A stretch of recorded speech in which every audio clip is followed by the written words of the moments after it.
I'm Elise from the Crowdfunded Translation Project, and wanted to just tell you a little bit about what that project is and give you some updates about what I've been doing with your support.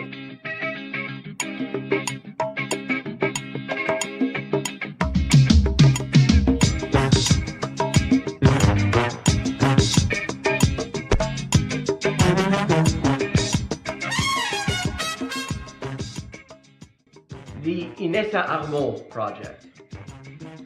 After finishing Kalantai's social basis of the female question, I put out a call for suggestions for the next project. One of those suggestions that I received was to translate the essays and letters of Inessa Armand, Kalantai's predecessor at the Bolshevik women's section.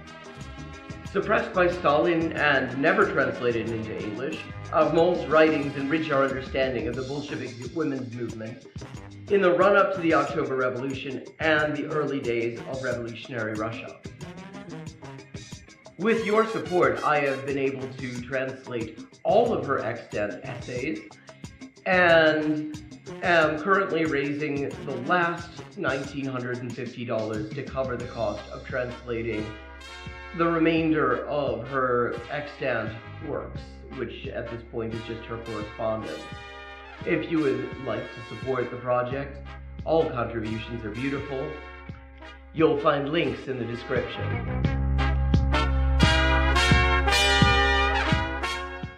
The Punto Final project is a project that is really just at its inception. Punto Final, for those unfamiliar with it, i.e. likely most of the people watching this right now, was a magazine edited by Manuel Caviese Donoso that ran from 1965 to the eve of the 1973 CIA-backed coup in Chile, and then from 1989 to 2018, publishing a grand total of 894 issues. In addition to being a platform for theoretical and ideological debate, they were also a source of excellent political journalism. Their real-time analysis of political developments in Chile, the rise of the Unidad Popular, the looming coup, and the limits of electoralism is aged extremely well, and is well worth reading for anyone interested in the period. The Chilean left is sort of in a media bubble, and the Anglosphere left really doesn't do a great job of breaking that bubble and really building connections there. So the discussion that you hear in English about Chile, even in supposed left outlets, such as Jargon, often has little or nothing to do with the state of discussion amongst comrades in Chile. So this is part of my attempts to contribute to sort of breaking down that bubble and fostering some understanding of the thought amongst revolutionaries in Chile, both historically and currently. I have so far translated 7 articles, including a long read on electoralism versus armed struggle called Chile, the Ballot or the Bullet by Punto Final editor Manuel Caviese, and currently am working on various pieces of political analysis from the eve of the electoral campaign that would bring Salvador Allende to power, or at least to government. These include discussions of electoral versus revolutionary strategy and how and to what extent these things can coexist, discussions of US imperialist interference in Chilean politics,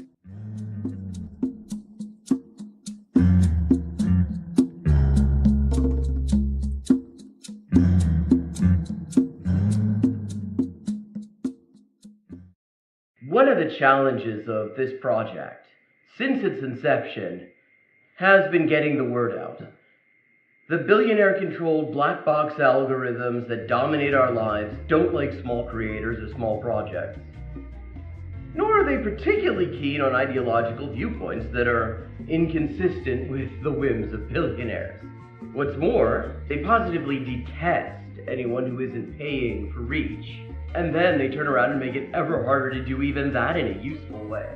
The result of all this is that there are definitely considerably more people who would be interested in this project than actually see any of my posts about it. And that's why I have a small favor to ask you. Tell your friends about the Crowdfunded Translation Project. Share the completed translations Link the Patreon and the Facebook pages. All those links are in the description. Let people know that this project exists and what it's all about. Let them know that I want to hear their ideas for future crowdfunded translation projects at crowdfunded_translations@elisehendrick.com. And if you've got any ideas, I'd love to hear them.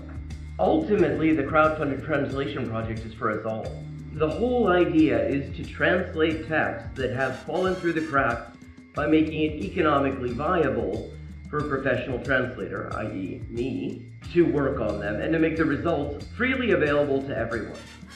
I think that a lot of great things are coming out of the project, and even more can result from it yet. But it all depends on making the project visible to the people who might benefit from it and consider supporting it.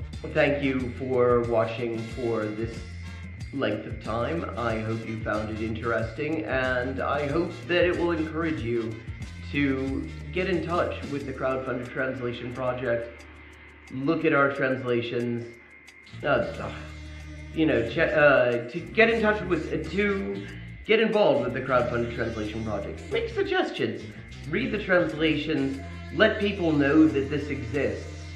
This could be a great resource, but it's been a real fucker trying to get the word out about it. So thank you very much. Even watching this and commenting and leaving a like and sharing it on your platforms, or even to yourself in an email apparently, will help increase the visibility of this video and thus of this project.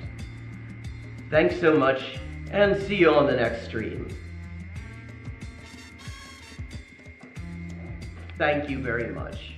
Even watching this and commenting and leaving a like and sharing it on your platforms, or even to yourself in an email apparently, will help increase the visibility of this video and thus of this project. Thanks so much, and see you on the next stream.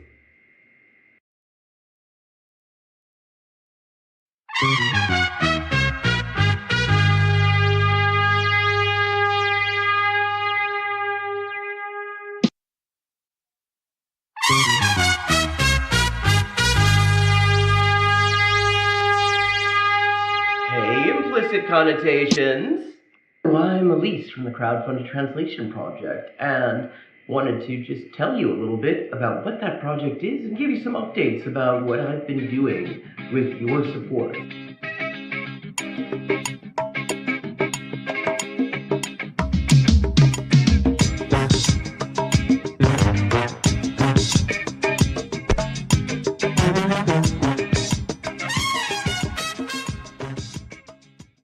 The Inessa Armand project.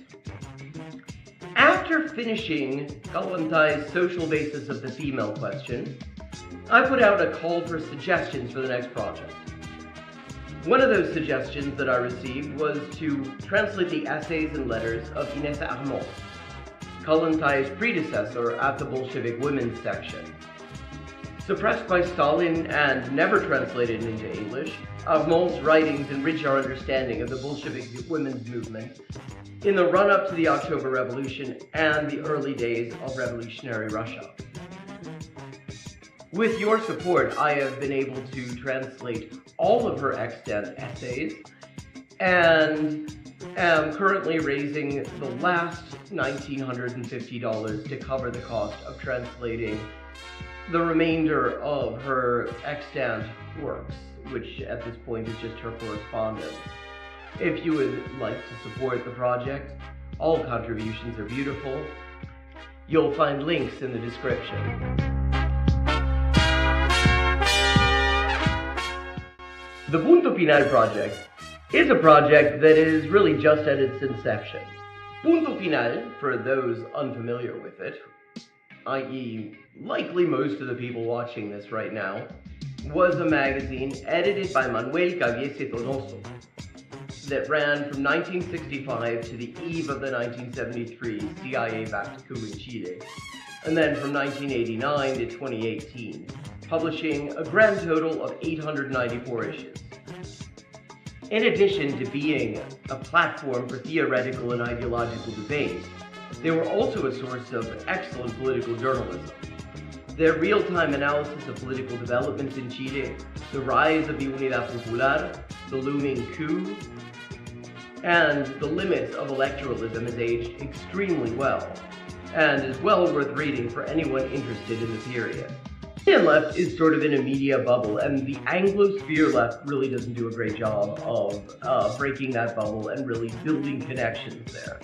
So the discussion that you hear in English about Chile, even in supposed left outlets, such as Jargon, often has little or nothing to do with the state of discussion amongst comrades in Chile.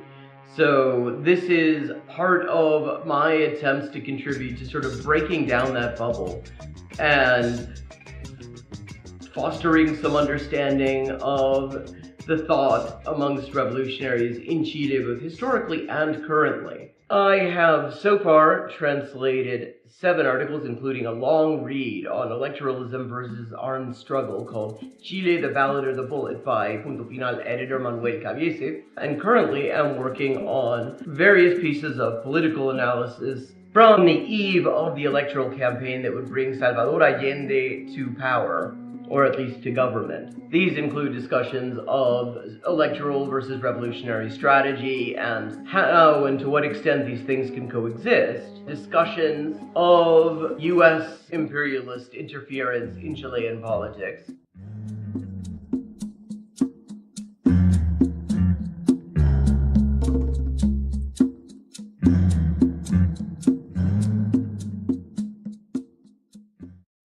One of the challenges of this project, since its inception, has been getting the word out. The billionaire-controlled black box algorithms that dominate our lives don't like small creators or small projects. Nor are they particularly keen on ideological viewpoints that are inconsistent with the whims of billionaires. What's more, they positively detest anyone who isn't paying for reach. And then they turn around and make it ever harder to do even that in a useful way. The result of all this is that there are definitely considerably more people who would be interested in this project than actually see any of my posts about it. And that's why I have a small favor to ask you. Tell your friends about the crowdfunded translation project. Share the completed translations, link the Patreon and the Facebook pages. All those links are in the description. Let people know that this project exists and what it's all about. Let them know that I want to hear their ideas for future crowdfunded translation projects at crowdfunded_translations@elisehendrick.com. And if you've got any ideas, I'd love to hear them. Ultimately, the crowdfunded translation project is for us all. The whole idea is to translate texts that have fallen through the cracks by making it economically viable for a professional translator, i.e. me, to work on them and to make the results freely available to everyone. I think that a lot of great things are coming out of the project, and even more can result from it yet. But it all depends on making the project visible to the people who might benefit from it and consider supporting it. Thank you for watching for this length of time. I hope you found it interesting, and I hope that it will encourage you to get in touch with the crowdfunded translation project, look at our translations, to get in touch with, to get involved with the crowdfunded translation project. Make suggestions, read the translations, let people know that this exists. This could be a great resource, but it's been a real fucker trying to get the word out about it. So thank you very much. Even watching this and commenting and leaving a like and sharing it on your platforms, or even to yourself in an email apparently, will help increase the visibility of this video and thus of this project.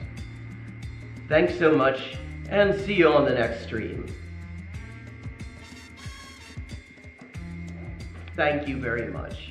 Even watching this and commenting and leaving a like and sharing it on your platforms, or even to yourself in an email apparently, will help increase the visibility of this video and thus of this project. Thanks so much, and see you on the next stream.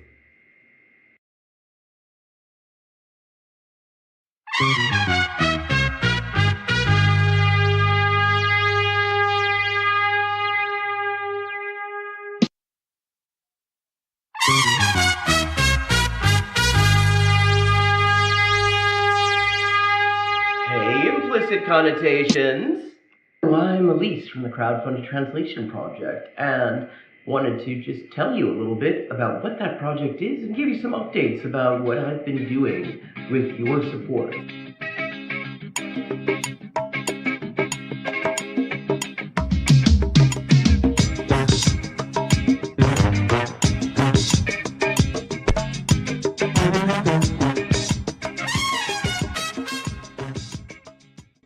The Inessa Armand project.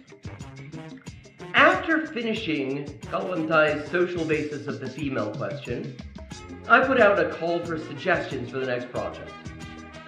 One of those suggestions that I received was to translate the essays and letters of Inessa Armand, Kalantai's predecessor at the Bolshevik women's section. Suppressed by Stalin and never translated into English, Armand's writings enrich our understanding of the Bolshevik women's movement in the run-up to the October Revolution and the early days of revolutionary Russia. With your support, I have been able to translate all of her extant essays and am currently raising the last $1,950 to cover the cost of translating the remainder of her extant works, which at this point is just her correspondence. If you would like to support the project, all contributions are beautiful. You'll find links in the description.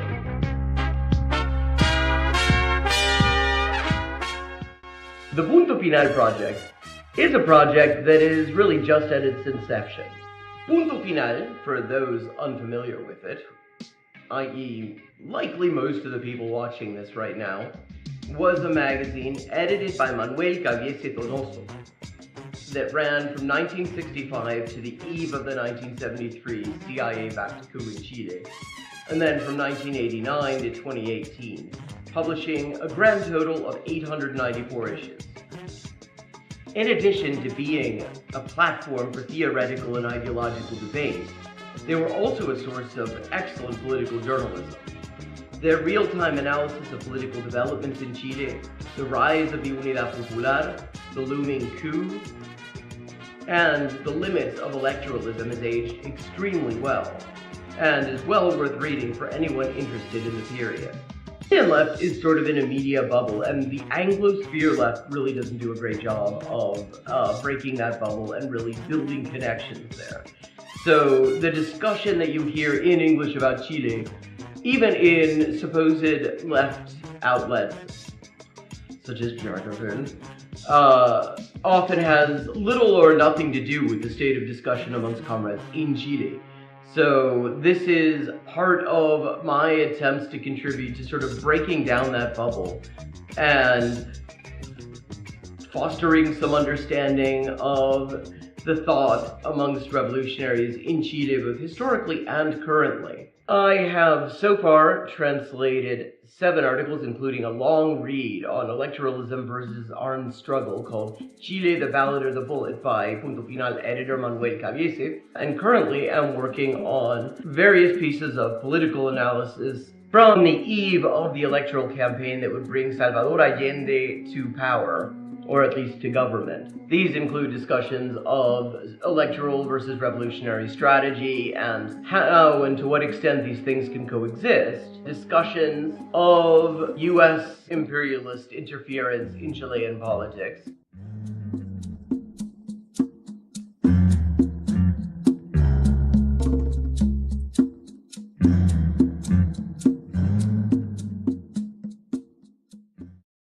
One of the challenges of this project, since its inception, has been getting the word out.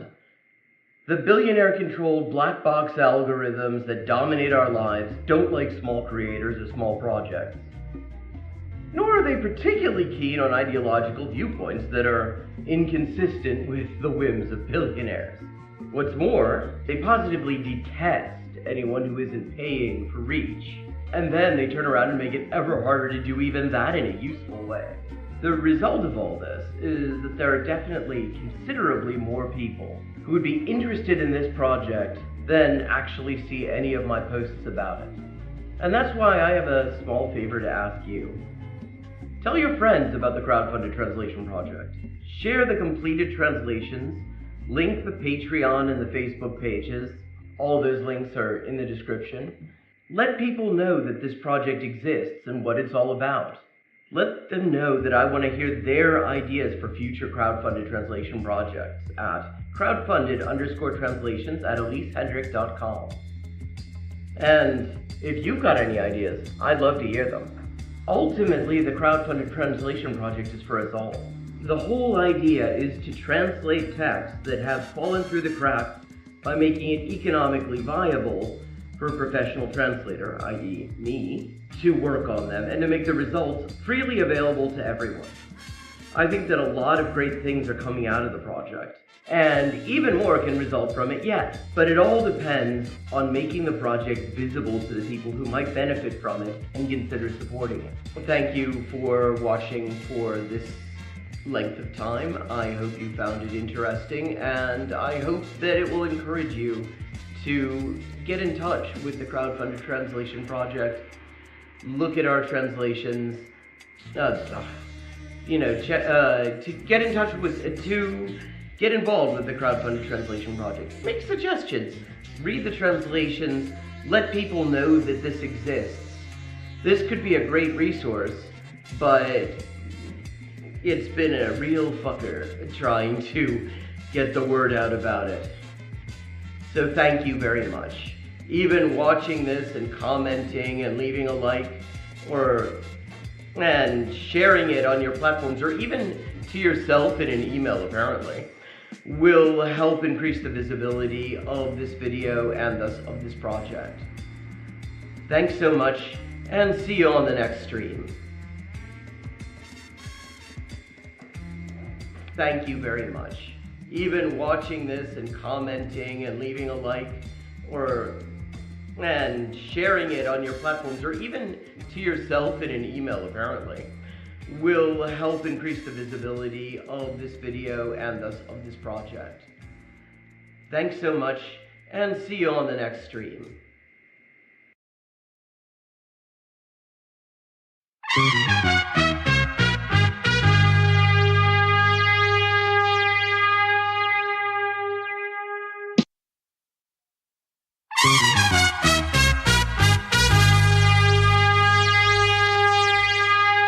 Hey, implicit connotations. Well, I'm Elise from the Crowdfunded Translation Project, and wanted to just tell you a little bit about what that project is and give you some updates about what I've been doing with your support.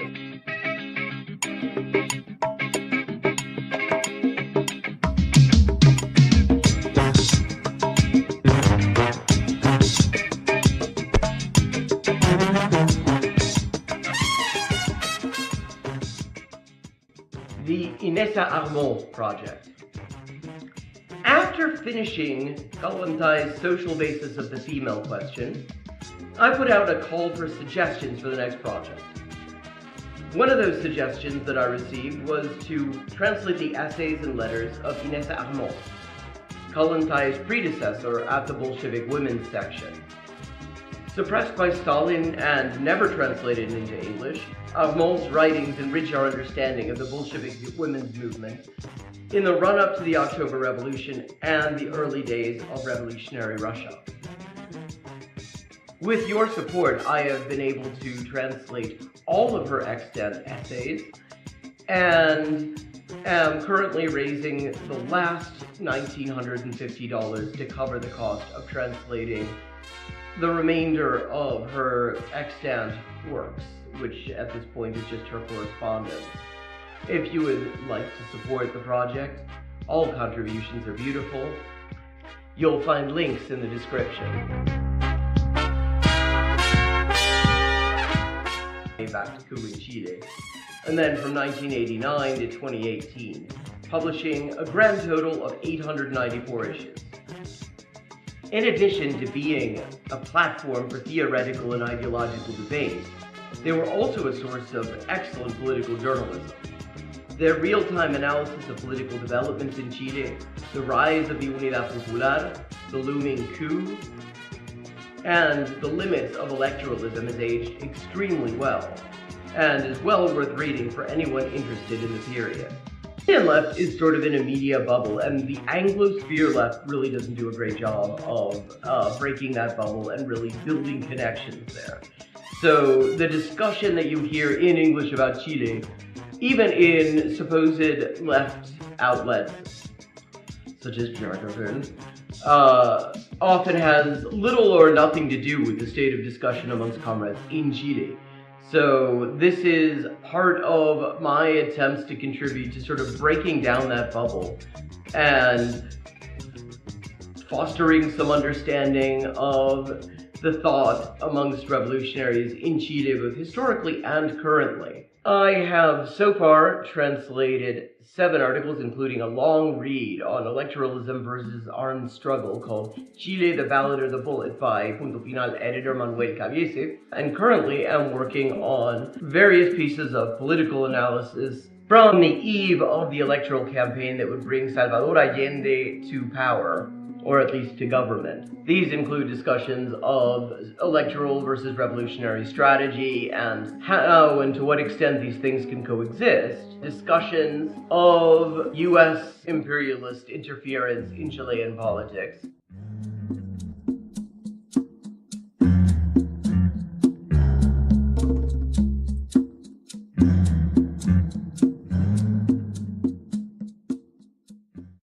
One of the challenges of this project, since its inception, has been getting the word out. The billionaire-controlled black box algorithms that dominate our lives don't like small creators or small projects. Nor are they particularly keen on ideological viewpoints that are inconsistent with the whims of billionaires. What's more, they positively detest anyone who isn't paying for reach. And then they turn around and make it ever harder to do even that in a useful way. The result of all this is that there are definitely considerably more people who would be interested in this project than actually see any of my posts about it. And that's why I have a small favor to ask you. Tell your friends about the crowdfunded translation project. Share the completed translations, link the Patreon and the Facebook pages. All those links are in the description. Let people know that this project exists and what it's all about. Let them know that I want to hear their ideas for future crowdfunded translation projects at crowdfunded_translations@elisehendrick.com. And if you've got any ideas, I'd love to hear them. Ultimately, the crowdfunded translation project is for us all. The whole idea is to translate texts that have fallen through the cracks by making it economically viable for a professional translator, i.e. me, to work on them and to make the results freely available to everyone. I think that a lot of great things are coming out of the project, and even more can result from it yet. But it all depends on making the project visible to the people who... Hello, and hang on a second.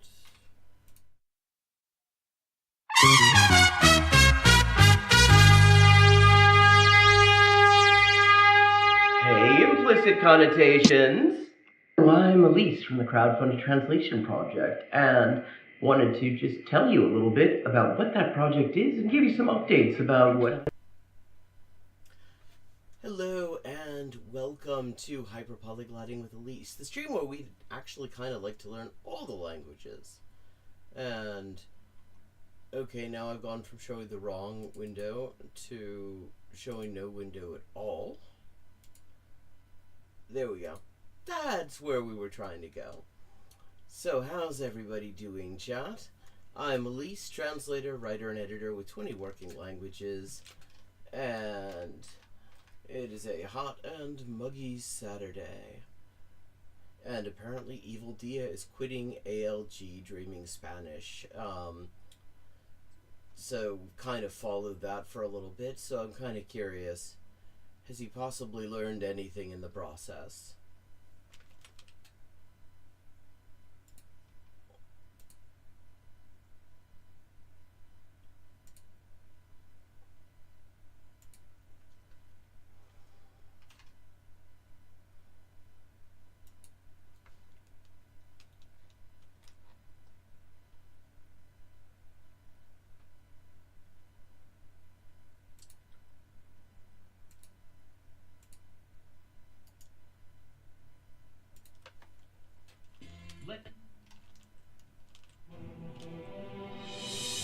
Okay, what the hell just happened? Sorry about that.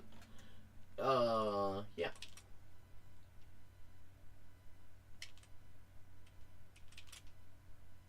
Sorry, a couple of technical difficulties that need to be sorted out.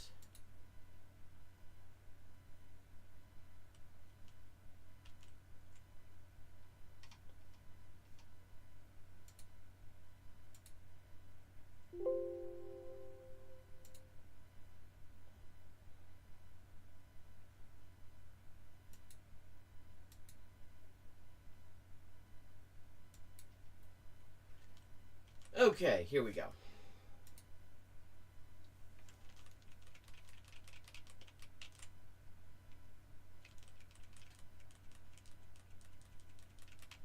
I'm fucking done. Yep, I'm done. Yeah, kind of expected that it was going in this direction from the way he was talking last time, when he demonstrated actually a surprisingly good level of Spanish and was convinced that it was shit and that he hadn't achieved anything. So, yes, not surprised at all that this is the direction it has taken. Okay, get that window where I can actually see it. There we go. This is the end of my automatic language growth. AL. Oh, hang on. Let me just absolutely make sure. Yes, okay, good. Because yesterday, OBS defaulted to a non-existent internal microphone, and I spent like 5 minutes talking on mute, basically. So just wanted to make sure about that. Dreaming Spanish experiment. An experiment that has gone on for 1,100 hours. 2 years at this point. I'm calling an end to the experiment. It's over. It's done. Let's call it. It's 6:08 p.m. on the 13th of the 8th, 2026 Australian Eastern Standard Time. That is the official death time of this experiment. There's no resuscitating this shit. It's over. For those who don't know what I'm on about, this is my experiment. I have been running this, as I said now, for 1,150... You know, that's a lie. I've been running this experiment for 1,166 hours. Exactly. And now it's over. This experiment was essentially me trying to learn Spanish using a very specific methodology. As you can see right here, the ALG purist approach. ALG stands for Automatic Language Growth, and I was learning Spanish using this methodology via a service called Dreaming Spanish. And without actually understanding how any of it worked, and with an idea that all, you know, every hour is equivalent and that you just had to sort of, you know, grind your way through a certain number of hours without any regard to anything else. Just part of the problem. This service, because this service implements that methodology and publicly states that they implement this methodology. Now, this methodology, I would say at this point, is very controversial within the space of learning languages or even second language acquisition. It is quite controversial. Now, why is it controversial? Because it goes against what we know about second language acquisition. I mean, it doesn't actually, though. There's certain there are like certain aspects of it that are a bit controversial, but the fundamental thrust of it does not in fact go against what we know about second language acquisition. It goes against what Evil Dia knows about second language acquisition, which that's the problem. He does not know about second language acquisition. Especially around modern understanding of how we learn languages. Now, this methodology, ALG, makes some pretty fucking bold claims, but it also has some very heavy restrictions to it. And all of this can be basically summarized in this book right here. Now, when you read the title of this book, you're going to think that this is the fucking manifesto of some cult, but let me just run you through it. From the outside in, also titled in other versions as Cascades, The Secret to Automatic Language Growth, The Cosmic Shower, by J. Marvin Brown, who is actually a linguist, okay? Now, he claims if you use this methodology to learn a language, you will basically attain a level in the language that is far beyond any other methodology that exists out there. Okay. As long as you follow the very, very strict rules of the methodology. So this is not something where you can kind of do, you know, 50% this method and then 50% some other language. No. If you do even 1% of something... if he actually read even one book on the subject of language acquisition, I will be impressed, because he has not really shown any sign of that much intellectual curiosity on the subject previously. He likes to have opinions on language acquisition methods, but he does not actually do all the do the reading for the most part. You have already incurred something that they deem as damage in this methodology, and that is going to limit your ability to reach a very high level in a language. And if you don't believe me, there's literally the word damage. If you search this, damage is yeah. Okay, let's see. Now, 15 years and thousands of students later, we've had hundreds of students who went more than 1,000 hours with speaking and dozens who went the same distance without. None of the speakers got close to my mark, while some speakers eventually passed it, but not all. That is, some non-speakers passed me and some didn't.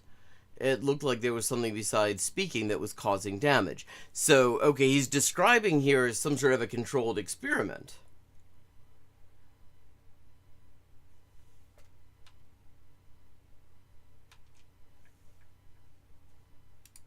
repeated throughout this book. It is a core concept to this methodology, okay? So what is... I mean, it's a core... Okay, but the way he's using the term is things that are harmful for the stated objective. That's not a core concept of this methodology. That is a core concept of the concept of methodology. What he's saying is there are things that are counterproductive. Now, some of the things that he said are counterproductive. I mean, I think probably it seems like he may have significantly overstated the case on a couple of them that I'm aware of. I haven't actually read the book yet, although I'm thinking that it would probably be a good idea. But the thing is, the idea that things can be counterproductive to an objective is just core to the idea of having objectives, actually. Is the methodology? What makes it so controversial? Okay, what? Okay. Marvin Brown here was trying, well, what he was stating was the way to learn a language, is that we should do it like how children do it. Now, I have my qualms about what he says that children do, having actually tutored children. I don't believe this yeah, and his qualms are based on not actually understanding anything about how children do it either. What children do, but he's the linguist here, and he's the one who described this methodology, so I'm just going to describe his method for you guys to understand, so that we can just get it out there, and then you can figure out why I'm ending this experiment. Because basically I'm ending this experiment because I fundamentally violated it. I didn't even realize this, but it's a fucking 1,000... How many hours am I in? 1,166 hours, and it's at this point that I realized I fundamentally violated this. Okay, I'm curious what he means by that. 1,100 plus fucking hours, and then finding out your test tubes have been tainted this whole time. So there's fucking no point continuing, at least not as an experiment. I'll keep learning Spanish, don't worry about that. Basically, to learn a language according to the ALG method, you first need to sit there and watch level-appropriate content in the language, or converse with someone in the language. When I say converse, they talk in the language. You can only respond in English or whatever your native language is. You do not or don't respond at all, actually. I mean, it is above all a matter of listening. It's and the thing is, he describes it, and this is part of the problem with his understanding of input-based methods in general, as a very passive process. And it isn't one. That is a fundamental misunderstanding he has about all of this. In the actual language. But you basically want to get your listening abilities via listening to natural content, or to a degree, okay, up to a very high level before you start speaking. And you should only ever start... It's not about your listening abilities. This is another misunderstanding that he has.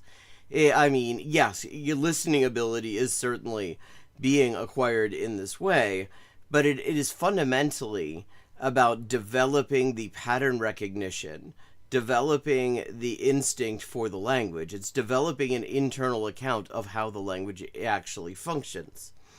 That is what you're doing. And the idea is that a certain amount of input is required before you will actually be able to usefully produce the language. And that isn't... okay, in terms of methodology, ALG takes a fairly strict approach to this. But the fundamental idea is common to input-based approaches in general. Namely, don't force speech, it will come to you. Making utterances in the language when you just naturally feel inclined to. As in, you should not force anything. There should be a point where you just randomly start saying Spanish and you go, oh shit, okay, I didn't mean that. But yeah. So you just say those things. And yeah. That's basically Marvin here trying to mimic, in his mind, how a child learns. Now, that's not the only aspect of it. So first you got to get your listening to a high level. Once it's at a high level, your speaking should naturally start forming and coming out. And then you get... Yeah. And what the thing is, he's actually described these things happening. And then once you've got your speaking to a high level, then you're permitted to start reading and learning of the language in whatever way you want, okay? But basically, that is the natural evolution of it, okay? Now, there's another aspect to all of this. At no point are you allowed... Okay, and let's say one of the things that it differs in terms of between ALG and other input-based methods is the degree to which there's this strict staged approach. For example, the delaying of reading. Now, that is not something that you will find in most input-based approaches. There is, and there are arguments for and against. To basically investigate the structure of the language, because according to Marvin here, children don't think about how a language is structured. They just let the language flow over them and they slowly develop an understanding for it over time. There's no thinking about the language. So, if you're thinking about the language, you are already breaking a fundamental tenet. I don't know if that's the correct word. Okay, yes, so he's misunderstanding everything. A fundamental pillar of ALG, okay? So that's the first mistake, which means no grammar lookups, no dictionaries, no flashcards, none of that. If you do that, you will be, according to this methodology, damaged. Yeah, and this is one of the more controversial parts of Brown's description, of Brown's account of ALG, which is not necessarily ALG as it is currently practiced. He wrote this a long time ago. There's a lot more experience with the method. Things develop. Ideas, methods grow and develop. This is not organized religion, and even organized religion grows and develops to a certain extent, even though there tends to be more of an emphasis there on, authenticity and originality. The problem with what Brown says, he seems to think that somehow does permanent damage to one's ability to achieve a certain level, that it puts a ceiling on it. There isn't a whole lot to back that assumption up. Now, how damaged you are depends on how much you do it. But if you wanted to be an absolute purist and attain native level within the language, as in, be an adult who then attains basically native level, I know this sounds insane, but this is what the methodology talks about, okay? The only way to do that is to start, basically, with this method, and only ever follow this method. And if you ever look up anything else, you damage yourself a little bit. The more you look up, the more damage you encounter, okay? So, I was trying to, via this series, replicate this as much as humanly possible, okay? Which means, up until this 1,166 hours, I was not doing grammar lookups. I was not doing word lookups. I was literally following the method as close as I could. Now, I got a lot of comments from people saying I was doing it wrong in different ways. I'm talking about people who are proponents of the methodology, saying I was doing it wrong. Okay, I'm curious what ways other people said he was doing it wrong, because the one fundamental thing that I've seen from just the way he describes how he does it is that he doesn't understand what he's supposed to be getting out of this, because he has this idea that all approaches to language acquisition are just memorization methods, and that it's just a matter of which one is more efficient at helping you just memorize words and phrases. And that misunderstanding, as well as his misunderstanding about this idea that the listening should be passive, that this is a passive process rather than one where you are very actively engaged, even if you are not speaking, are pretty fundamental misunderstandings. But I'm curious what other people have said. I hope he says something about that. And when it hit the 1,000 hours, this is here, I started speaking. Now, I will say that I kind of violated it a little bit then, because I entered a conflict between following Dreaming Spanish and following ALG, because Dreaming Spanish, although they say they implement ALG, they actually kind of don't. See, this is another fundamental misunderstanding. Here we go with, methods developing and growing, and him not understanding that. Give you recommendations that go against what ALG is. You shouldn't start speaking. And I asked my community, what should I do? Should I stay the ALG pure 100% path, or should I diverge and follow what the recommendations of Dreaming Spanish are, and then become kind of like a damaged version of ALG in a sense? And most of the community want... Well, yes. See, what he's doing is, it's not actually Dreaming Spanish versus ALG. It's more ALG versus Marvin Brown, because Brown wrote one book. The thing has developed since then. This is a scientific field of inquiry. Things develop. Somebody proposes a method, and then experience with that method grows. It's not, we have to go back to the one true source here. That isn't how any of this works. So, yeah. Dreaming Spanish, and I figured this is 1,000 hours by this point. I should be able to start speaking. I just gotta open my mouth, right? See, and there's another misunderstanding. It's not a matter of should. and this is a misunderstanding that, as I've said previously, I think proponents of input-based methods could do a better job of clearing up, because we talk about speech emerging, but a lot of the time what we don't talk about is how that feels, what the internal experience of it is. And so he's sitting here thinking, oh, he should start speaking, so the question is, was he actually feeling ready? Which is not really the same thing. I've never tried. So literally in that 1,000 hour update video, I tried having a conversation. It was fucking atrocious. It was bad. But you could say it was artificially forced, because at no point did I just naturally start speaking. It was for the video, for the 1,000 hours. Yeah, I mean, of course, the question is, at that point, was he already formulating thoughts? Did he already have novel utterances forming in his head in Spanish, were, phrases that he had not actually heard before, that he had actually constructed himself?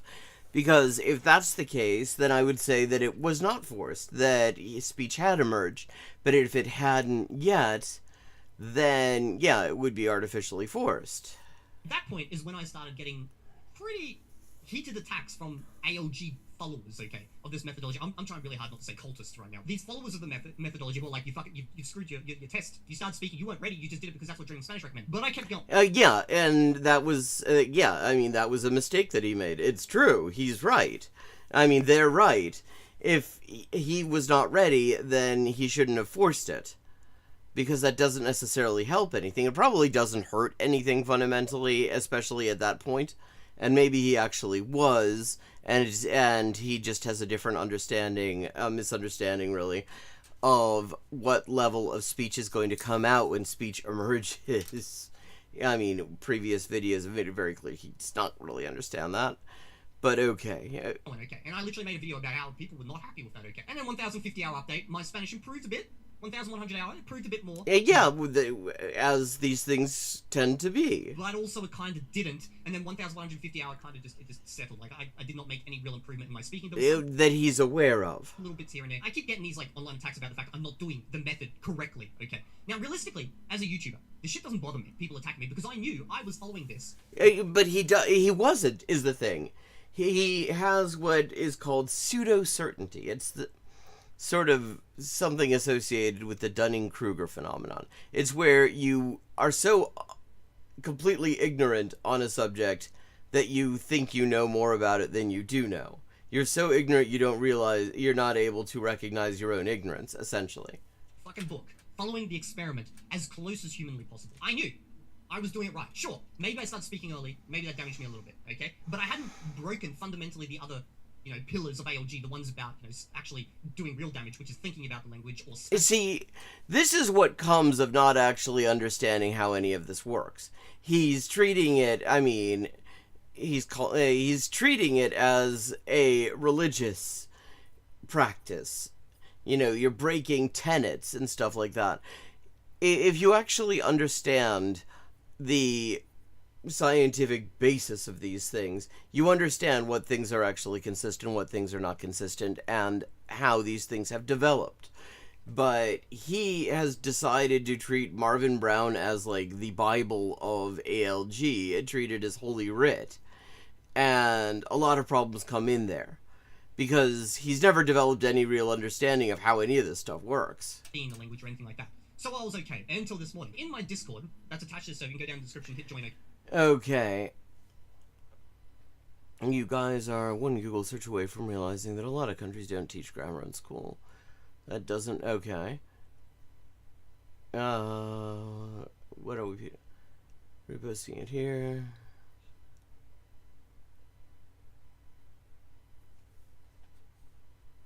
Okay, there is a thread that is just for people who are interested in ALG. As you can see, there is 2,022 comments, sorry. In this thread. Okay. I have read all of them.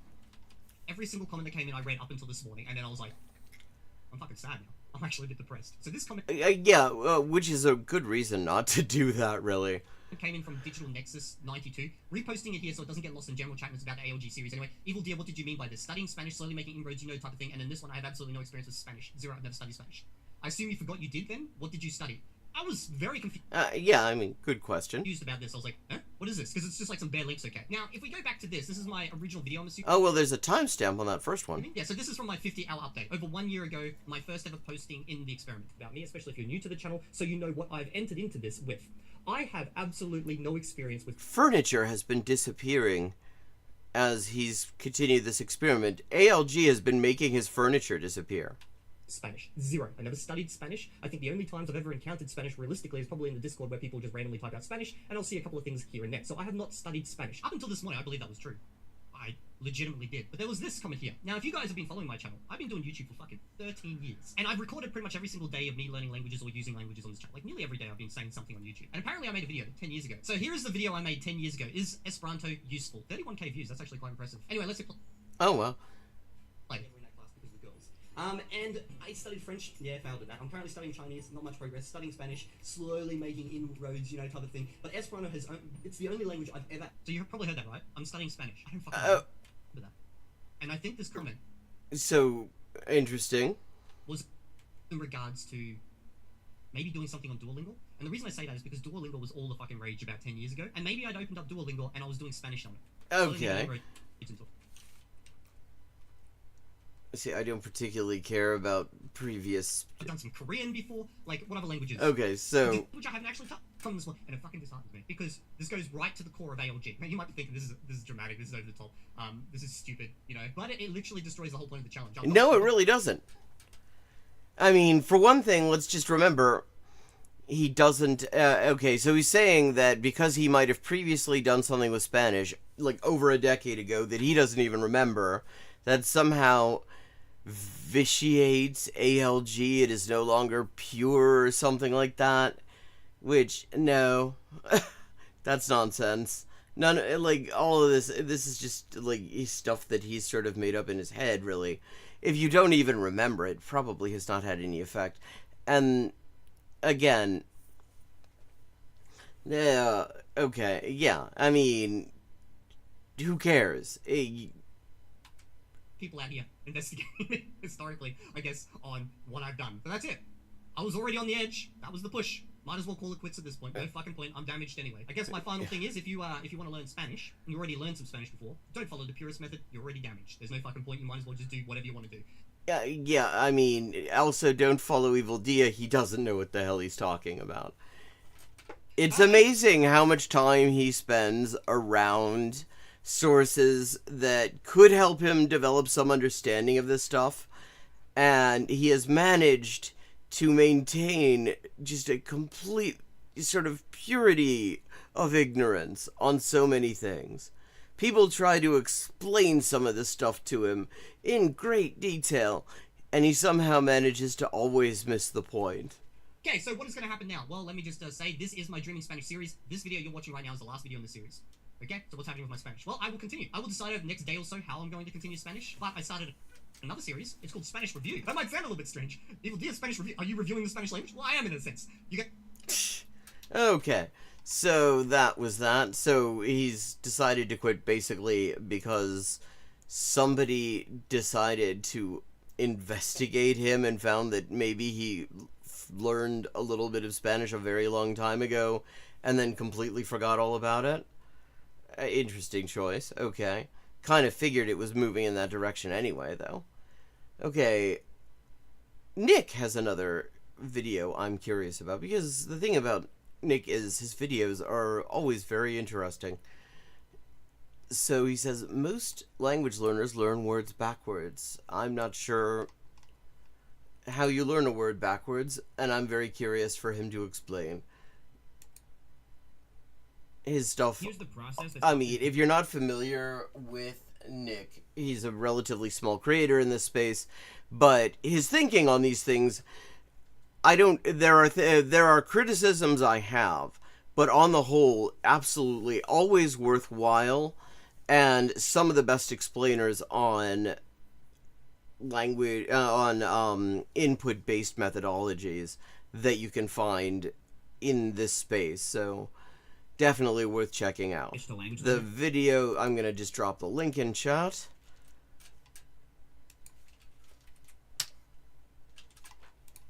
about how they should go about learning words. Step 1, take an unknown word. Step 2, learn the answer to what does this word mean. Step 3, drill that answer until recall becomes automatic. Step 4, practice recognizing that word through listening practice. Okay. Oh, okay, now I see. Now I see what he's getting at, yes. This is generally how we're told that we can make words automatic. We take some representation of a word, we drill it until we can recall it fast, then we listen to the language to reinforce or cement that word in our brain. And that's supposedly equivalent to a native-like understanding of the word. But I think that... But yeah, which it isn't, because a native-like understanding of the word has all sorts of deep associations. This gets the process entirely backwards. In this video, I'm going to show you why I think we fundamentally misunderstand what we're trying to do when we're listening to a language, and how that misunderstanding... And this is another explanation. What this comes under, really, the heading, I would say this already, just looking at his introduction, that this comes under is more explainers on how language acquisition is not a rote memorization process. Comes from how we think about learning words in the first place. The classical model starts with a kind of naivety about what a word actually is. We experience the meaning of a word as if it was one thing. When I say the word wedding, it doesn't feel like your brain is accessing thousands of different pieces of stored information. It just feels like you know what wedding means. Wedding feels like one stable thing. Meaning feels atomic. And because meaning feels atomic, well, we assume that it must be represented atomically. And that it was acquired atomically. When probably the first time we heard about a wedding, the first time we, had any contact with the word wedding, it was probably associated with a lot of things that gave us a very clear understanding of what it was about. Maybe somebody explained the concept to us, but it was also going on all around us. Representation is a definition. Maybe it's a translation. Maybe it's an image that represents the word. But whatever we choose, the assumption is the same. That there exists some representation we can point to and say, that's what this word means. Or more technically, this definition, this translation, or this image is approximately equal to the answer to the question, what does this word mean? Yeah. And once we make that assumption, the rest of the classical model of how to learn a word follows naturally. If I can... Hello, Galibovich.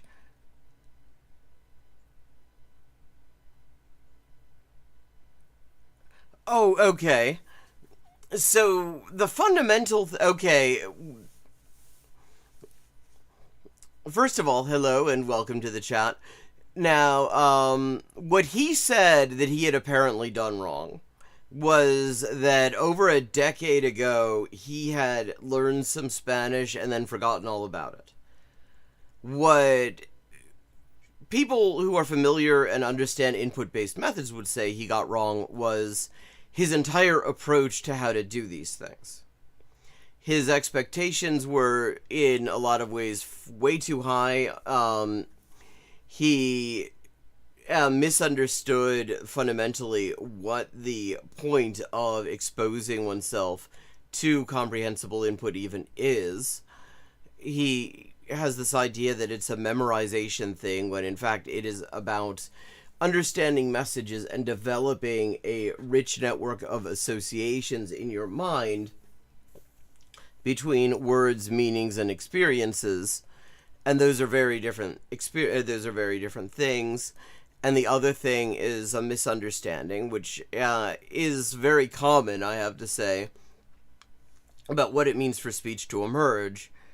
Which comes down to the fact that a lot of us have not actually, those of us who are like proponents and explainers of input-based methods haven't necessarily done a great job explaining what that means from the point of view of somebody for whom speech is starting to emerge.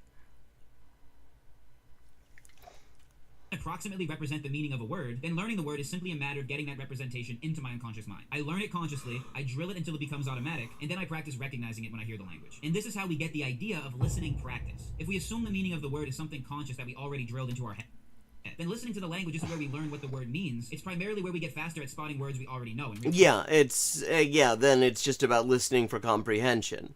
You're listening for recall. What did the three goats say to each other when the estate agent visited them? Or something like that. It's called listening practice as opposed to just listening, because you're really not listening to the language like you would your native language. You put on the language and you go on a kind of safari hunt, where every word you catch is a point, and every word that goes past you is a miss. Every step of the model follows from the assumption that a word can be approximated by one representation. And nobody ever stops to check, hold on, is that actually true? Take the word wedding again. You can make a flashcard for it. On the front we put wedding, and on the back we put its definition: a ceremony where two people get married. Most traditional language learners would say, yes, that's basically or a part of Berlin.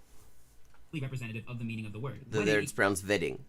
equals a ceremony where two people get married. But now answer a few questions. Where is a wedding usually held? Do the two people getting married usually want to do it? What does the bride usually wear? Is a wedding usually planned in advance? Is a wedding a major or minor event in a person's life? The definition of wedding has nothing to say about these, which is odd because they seem like fundamental questions about what weddings actually are. Yeah, I mean, and this is again where developing these associations is important, because you can, you are actually acquiring a concept, and these concepts between languages don't always map one-to-one. There will be differences in how they're understood in one way or another. And when you are learning them, when you are acquiring them from actual use cases, when people are using them in the language and you're developing associations with other words in the language and with images and all the other stuff, then all those things are coming to you. Of course, when you just look up a word,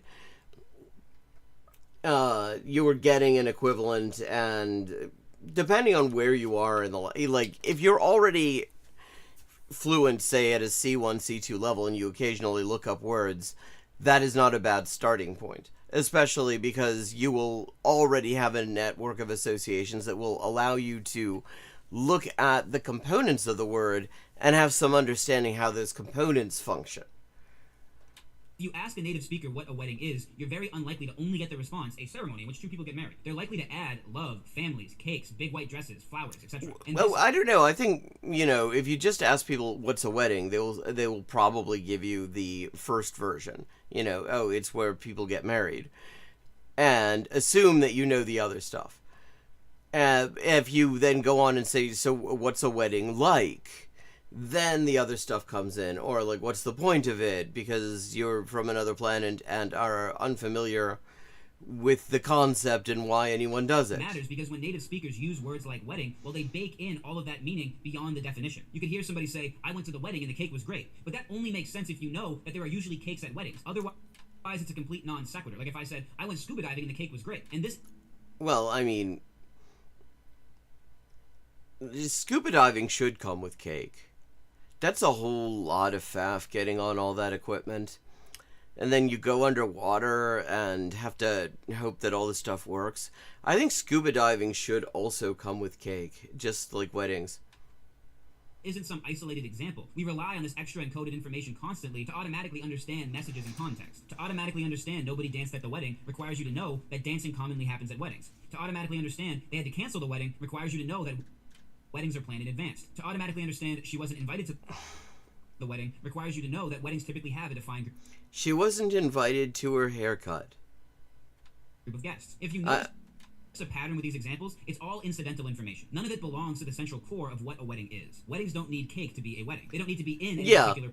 Yeah, and of course, the concept is going to depend entirely on what the cultural surrounding of it is. Like, if I say there was a wedding and they had to use a light bulb instead of a glass for the instead of breaking a glass, that only makes sense if you understand that there's one tradition of weddings in which you traditionally break a glass. Place. And there doesn't need to be any family present. Yet all of this information seems to be encoded into the word regardless. Our brain doesn't seem to draw this distinction between essential core information and incidental information. A native-like understanding doesn't seem to be approximately equal to some core feature of a wedding. It seems to contain a bunch of incidental information about what weddings usually are. Yeah, and this is also...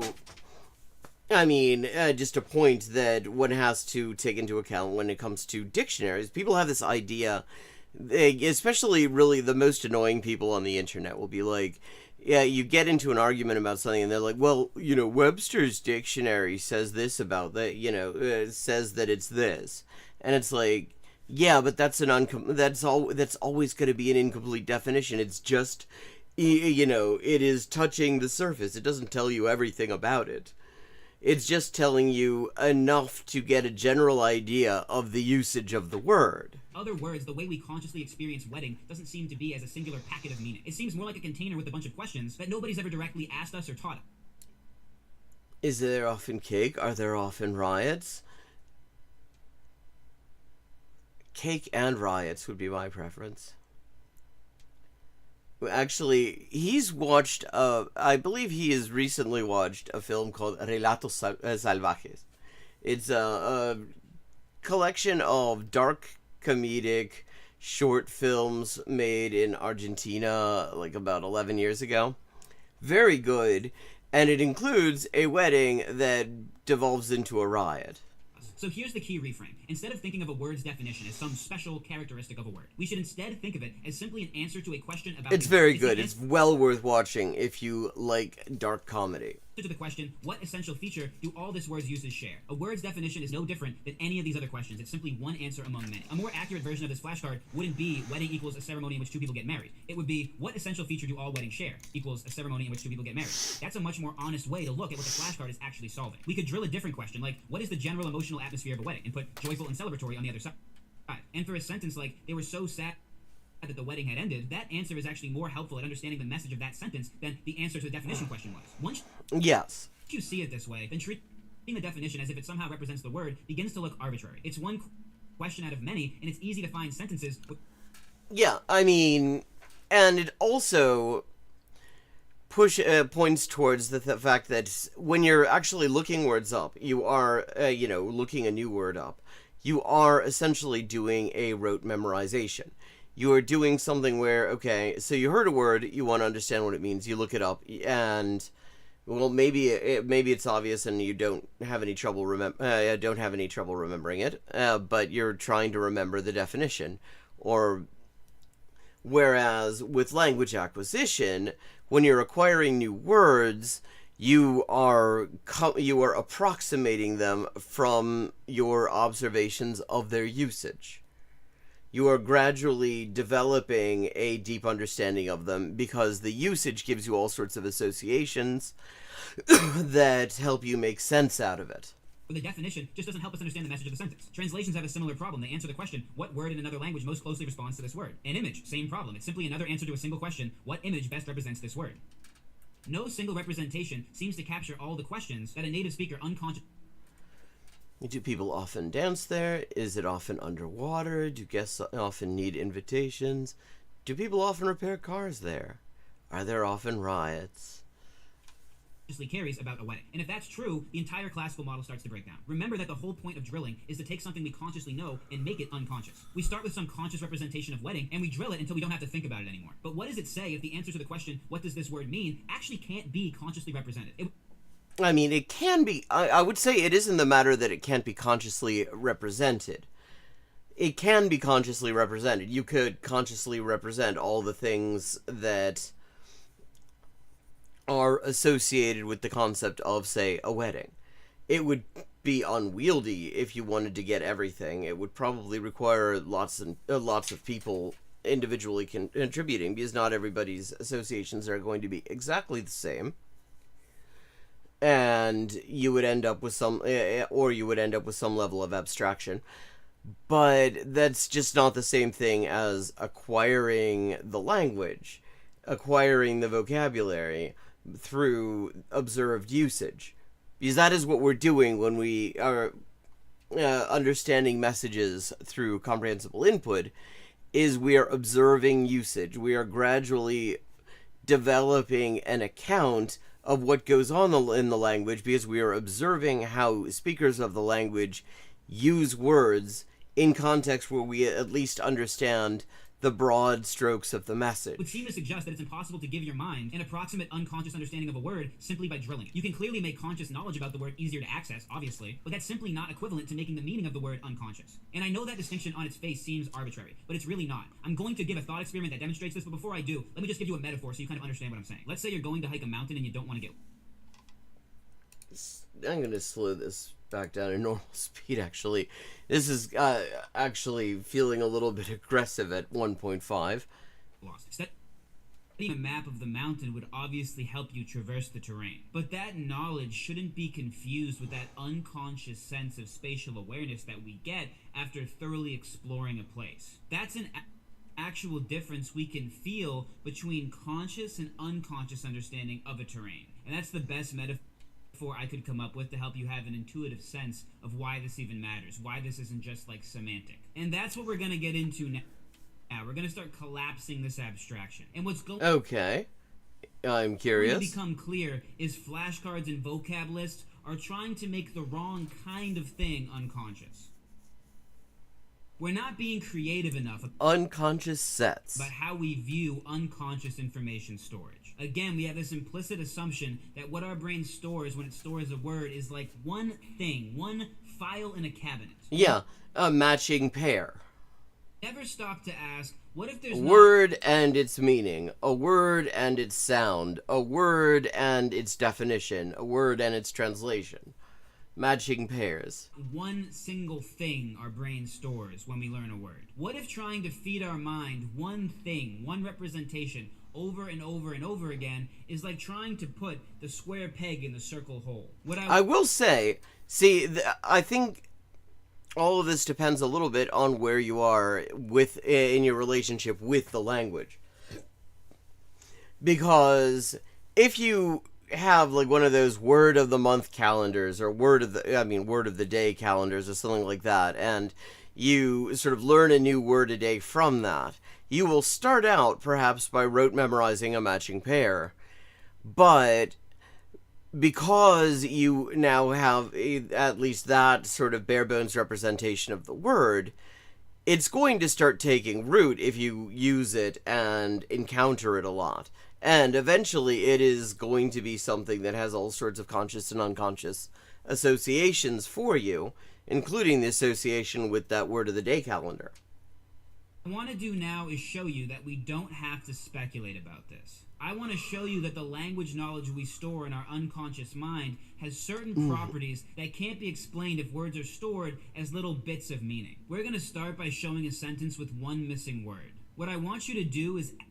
Oh, okay. He's done versions of this. He likes to do the one missing word sentence example. Is this going to be the same thing again? Actively try not to understand this as you listen. Try as hard as you can to not understand the following sentence. He put toothpaste on the brush and started brushing his... The reason I said don't try to understand is because I want to avoid you using conscious reasoning. Because the fact that you still predict that last word without thinking shows something about how the brain stores words. It seems like your brain can access words as unconscious answers to context-encoded questions. When we hear a sentence with a missing final word, the context of that sentence encodes a question that our brain unconsciously answers. Yeah, I mean, in fact, before it's even, phrased as a question, you have... first of all, let's just note that in this particular sentence, it's maybe not a great example because we have the word tooth in the word toothpaste already. So the thing that's being brushed is already mentioned earlier in the sentence. So there is that. But... yeah, I mean, the point is you've already created a context where all sorts of things are already coming up in your mind. You've got a brush, you've got some paste on it, you're brushing something. Well, one of the things that could possibly be, if the word, okay, because here's an interesting thing. There is a whole genre perhaps of brushes that you put stuff on and then you use the brush to apply it to.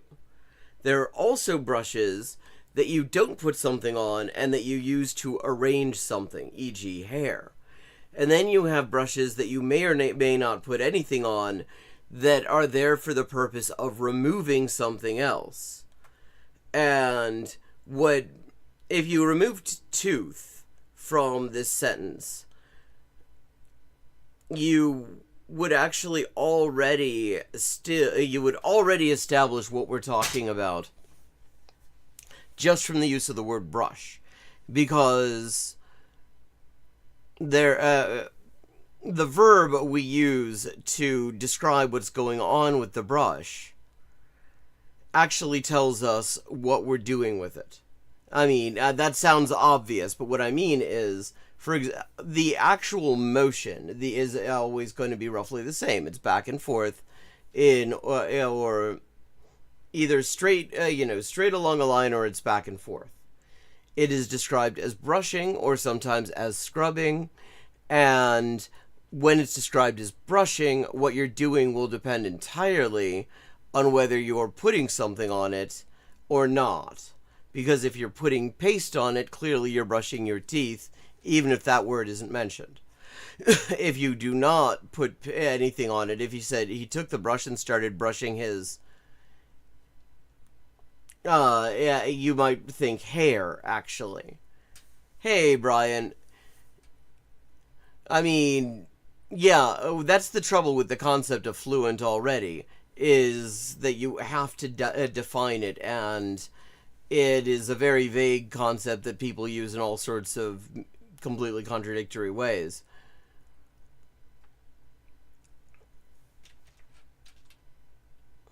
But it is time for me to take a quick bio break. I will be back in just a few minutes.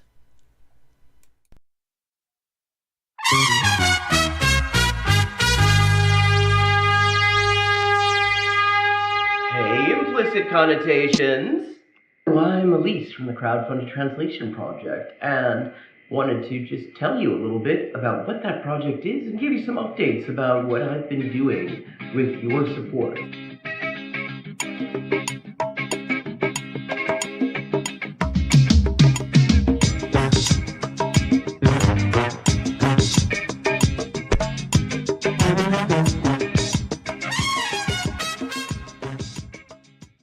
The Inessa Armand project.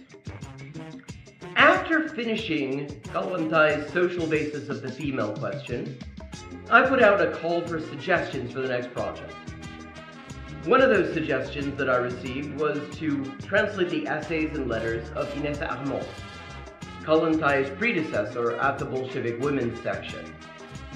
Suppressed by Stalin and never translated into English, Armand's writings enrich our understanding of the Bolshevik women's movement in the run-up to the October Revolution and the early days of revolutionary Russia. With your support, I have been able to translate all of her extant essays and am currently raising the last $1,950 to cover the cost of translating the remainder of her extant works, which at this point is just her correspondence. If you would like to support the project, all contributions are beautiful. You'll find links in the description. The Punto Final project is a project that is really just at its inception. Punto Final, for those unfamiliar with it, i.e. likely most of the people watching this right now, was a magazine edited by Manuel Caviese Donoso that ran from 1965 to the eve of the 1973 CIA-backed coup in Chile, and then from 1989 to 2018, publishing a grand total of 894 issues. In addition to being a platform for theoretical and ideological debate, they were also a source of excellent political journalism. Their real-time analysis of political developments in Chile, the rise of the Unidad Popular, the looming coup, and the limits of electoralism has aged extremely well, and is well worth reading for anyone interested in the period. The Indian left is sort of in a media bubble, and the Anglosphere left really doesn't do a great job of breaking that bubble and really building connections there. So the discussion that you hear in English about Chile, even in supposed left outlets, such as Jargon, often has little or nothing to do with the state of discussion amongst comrades in Chile. So this is part of my attempts to contribute to sort of breaking down that bubble and fostering some understanding of the thought amongst revolutionaries in Chile, both historically and currently. I have so far translated 7 articles, including a long read on electoralism versus armed struggle called Chile, the Ballad or the Bullet by Punto Final editor Manuel Caviese, and currently am working on various pieces of political analysis from the eve of the electoral campaign that would bring Salvador Allende to power, or at least to government. These include discussions of electoral versus revolutionary strategy and how and to what extent these things can coexist, discussions of U.S. imperialist interference in Chilean politics.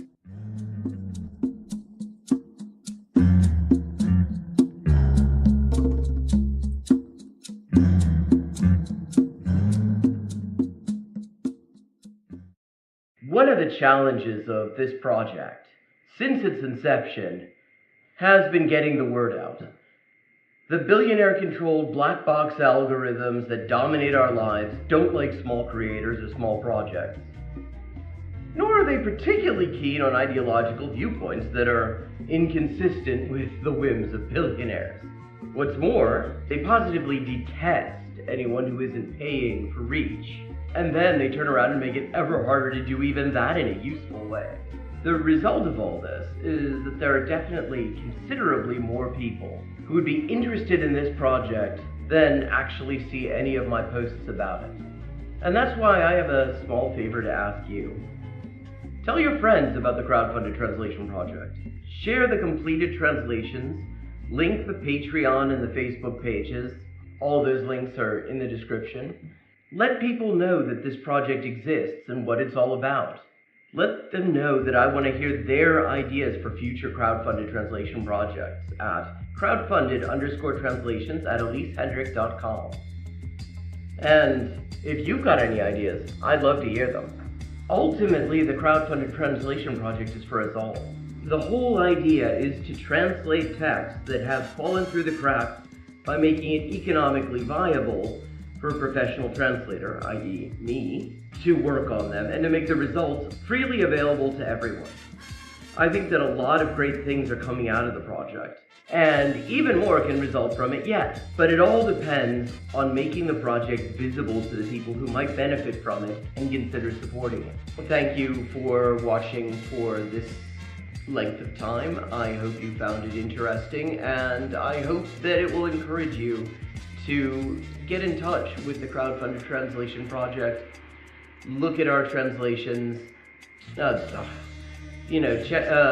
get in touch with, to get involved with the crowdfunded translation project. Make suggestions, read the translations, let people know that this exists.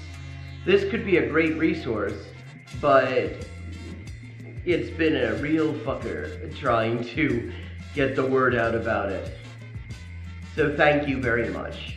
Even watching this and commenting and leaving a like and sharing it on your platforms, or even to yourself in an email apparently, will help increase the visibility of this video and thus of this project. Thanks so much, and see you on the next stream. Thank you very much. Even watching this and commenting and leaving a like and sharing it on your platforms, or even to yourself in an email apparently, will help increase the visibility of this video and thus of this project. Thanks so much, and see you on the next stream.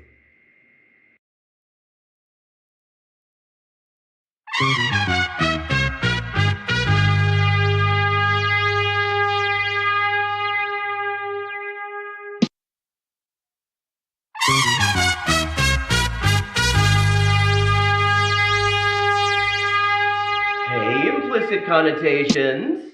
I'm Elise from the Crowdfunded Translation Project, and wanted to just tell you a little bit about what that project is and give you some updates about what I've been doing with your support.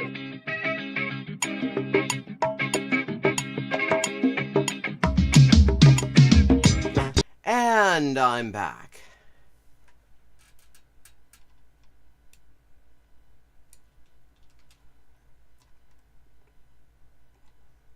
And now what's happening?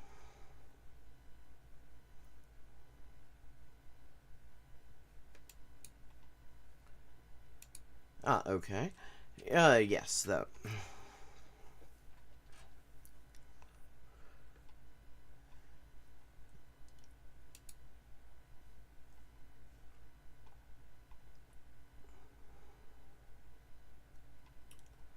So, there's a mention of a video involving Matt versus Japan and ALG, and I'm kind of curious about that one. I'm going to see if I can find it.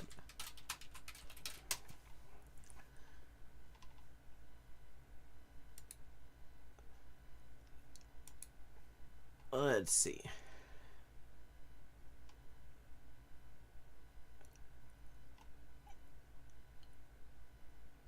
His own take on Katsumoto's all Japan. Oh yeah, AJAT, which is I had not actually heard of that until very, very recently, but it made a hell of a lot of sense to me. Okay, so here we go. I think I found it. So let's have a look. Try to teach them in. Gonna drop a link in chat. This is called the language school that teaches adults like babies, apparently. So let's see. That seems like it must be ALG related. Entire language completely from scratch in the identical way that infants learn languages. So we're talking, you're just going to sit them down and you're going to give them comprehensible input in the language for thousands of hours without teaching them any grammar, any vocab, or anything about the pronunciation of the language. What would happen? mean, other than the things that they are getting from the input itself, which is a lot. That is something we need to be very clear about. We talk about teaching and studying, and we have very specific meanings of these words, but actually the observation that's going on is a form of study, and the provision of material to observe is a form of teaching these things as well. J. Marvin Brown actually ran this experiment on a pretty large scale in the 1980s. And the results that he found through running this experiment single-handedly changed the way that I think about language learning in a pretty significant way. Okay. So this is the story of J. Marvin Brown and how he ended up running probably the most crazy language learning experiment of all time. So James Marvin Brown was born in 1925 in Salt Lake City, Utah, and he was always fascinated by languages. So when he went to university, he studied 7 different languages in addition to just studying linguistics in general. And for 6 of these I'm going to speed this part up because, I mean, I'm kind of curious about the biography because I'm not all that familiar with Marvin Brown, but that's not why we're watching this, really. The way that languages had traditionally been taught up until that point. And this was with a method called the grammar translation method. So this is this method of teaching languages. Basically, you just sit down, you memorize lots of grammar and vocabulary, and then you just translate on paper back and forth between your target language and the native. Yes, a lot of us will be familiar with this from school. So it pretty much has no emphasis on speaking or listening. It's all just reading and writing. And as you can imagine, people who use this method generally didn't actually get very good at communicating the language that they were studying. So Brown studied the first 6 languages that he learned at university using this kind of old method that wasn't really effective at all. But then for the 7th language, which was Thai, he used this brand new method that he just dropped at the time called the Army method. So this Army method, which was also known as the audiolingual method, had come about through the US government hiring linguists to come up with a brand new way of teaching languages that would actually help soldiers get up to speed in communication ability in foreign languages. Okay, and this is at fault for this is what we have to blame apparently for Tony Marsh. And they could send these soldiers to the field and they would actually be able to communicate and things like that. Instead of focusing on reading and writing, it had a strong emphasis on speaking and listening, and it was really all about exercises and drills and just trying to grind out practicing the language in order to build communication ability. Yes, this sounds like Tony Marsh.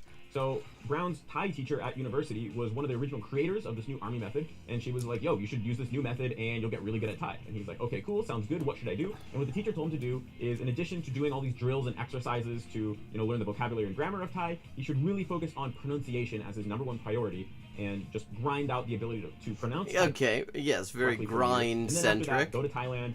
What's up, grinders? Just live immersed in the people and language of Thailand for a year, and that should be enough to learn the language.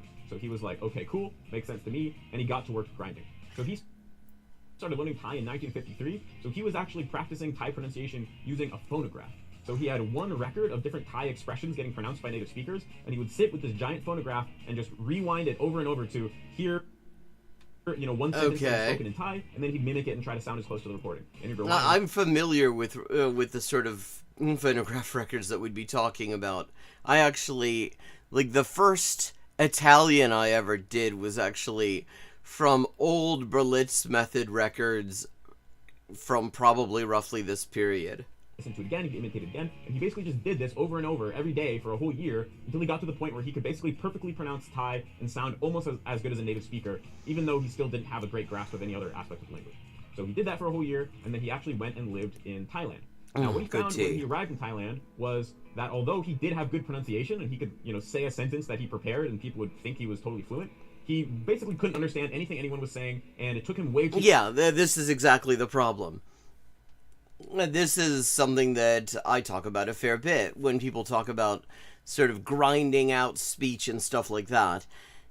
Yeah, you can certainly grind out speech, but it's not going to be very useful to you because the thing about talking is that people tend to say things back to you. Too long to kind of form sentences in his head through, thinking about the grammar and things like that.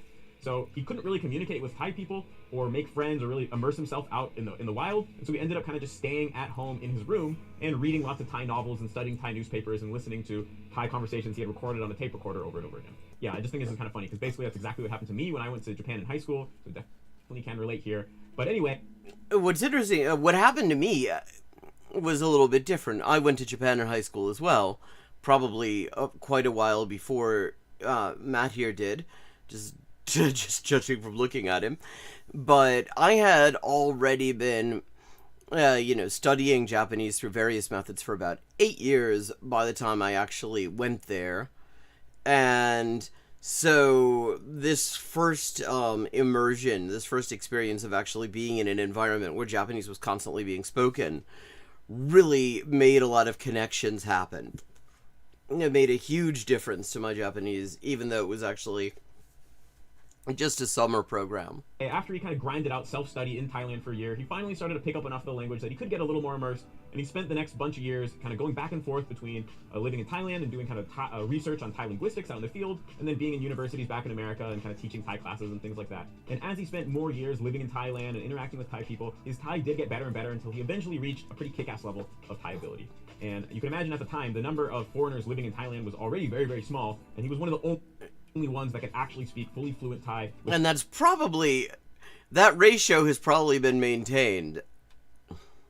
Almost perfect pronunciation. I mean, even with, there's certainly a lot more foreigners living in Thailand now with, like, tourism and stuff like that, especially, like, Western foreigners who just sort of show up as tourists or, surfer, or, like, beach bums or whatever. But I would imagine the ratio of them, of, like, the total number of, like, Westerners in Thailand to Westerners in Thailand who actually speak Thai has been roughly preserved at a very high level. So he kind of talks about, getting treated like a king for being this super rare specimen of being a foreigner with amazing Thai. In 1962, at the age of 37 years old, Brown finally finishes his dissertation on Thai linguistics, graduates from Cornell University with a PhD, and moves to Thailand permanently. And when he arrives in Thailand, he gets a job at the AUA Language Center, which stands for the American University Alumni Language Center.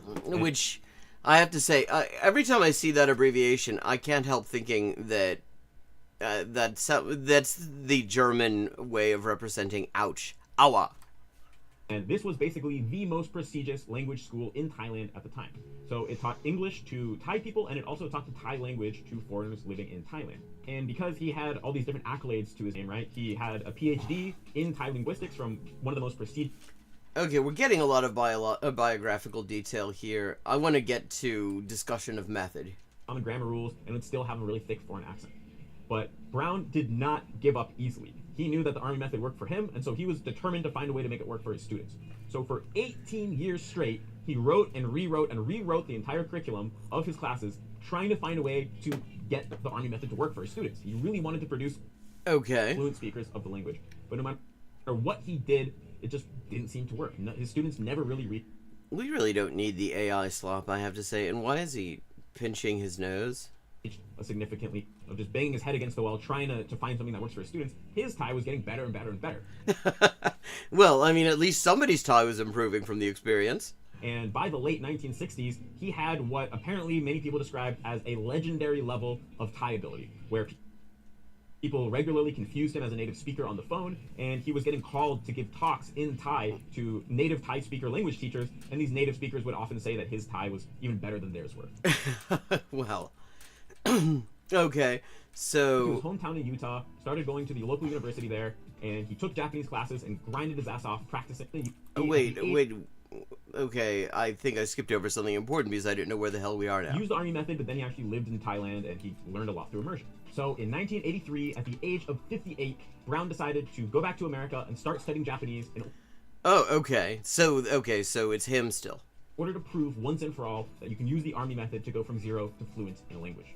So he went back to his hometown in Utah, started going to the local university. I mean, Utah is, of course, the place you would go if you wanted to learn Japanese. There, and he took Japanese classes and grinded his ass off practicing for hours every single day.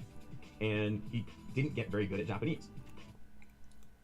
Which, I mean, it's interesting that this is the method that he just once again did when he had just spent several years in Thailand being very frustrated with the results that it was getting, and it had not actually been all that great for his results. He had to go and do a whole bunch of completely different things. But despite this, because he had so much experience teaching languages and because he was at least performing very well in the Japanese classes, getting good grades and things like this, he started to become a kind of teaching assistant to the Japanese classes that were taught there, where he would design the curriculum and work with a native speaker to teach people Japanese. And after his first term, where he designed all of these exercises and drills to help people, really master the content, the student appraisals came in. So you know how at university you take classes and then at the end the school asks you to kind of fill out feedback on what you liked about the class and what you thought of the teacher and stuff so they can improve the curriculum. So he taught his first Japanese class at this university, and then he got these student appraisals, and he was expecting them to be really good because he thought that he had And they sucked. taught a kick-ass class. But it turned out that all the students completely hated him and hated his class. And to Brown, this was a huge shock. It was kind of the Now straw I that want to broke the camel's hear back, the and he really feedback. just felt like giving up on everything, right? He had this dream of helping students reach fluency in a language, and it just felt like after literally decades of banging his head against the wall, nothing. What gets me about this is he's now done this in two different languages, and it still has not completely sunk in that the method that he's trying to make work it did not work for him, and it doesn't seem to be working for anyone else either. Nothing worked, and he really just hit rock bottom. So he writes in his autobiography that he literally cried himself to sleep that night that he got back. I can understand wanting a visual, but do we need AI slop of fucking Marvin Brown crying himself to sleep? I think we can use our imaginations. With student appraisals. Now, the very next day, after Brown cried himself to sleep, he went to visit his friend and colleague Adrian Palmer. And Adrian hands him a book which had just been released at the time.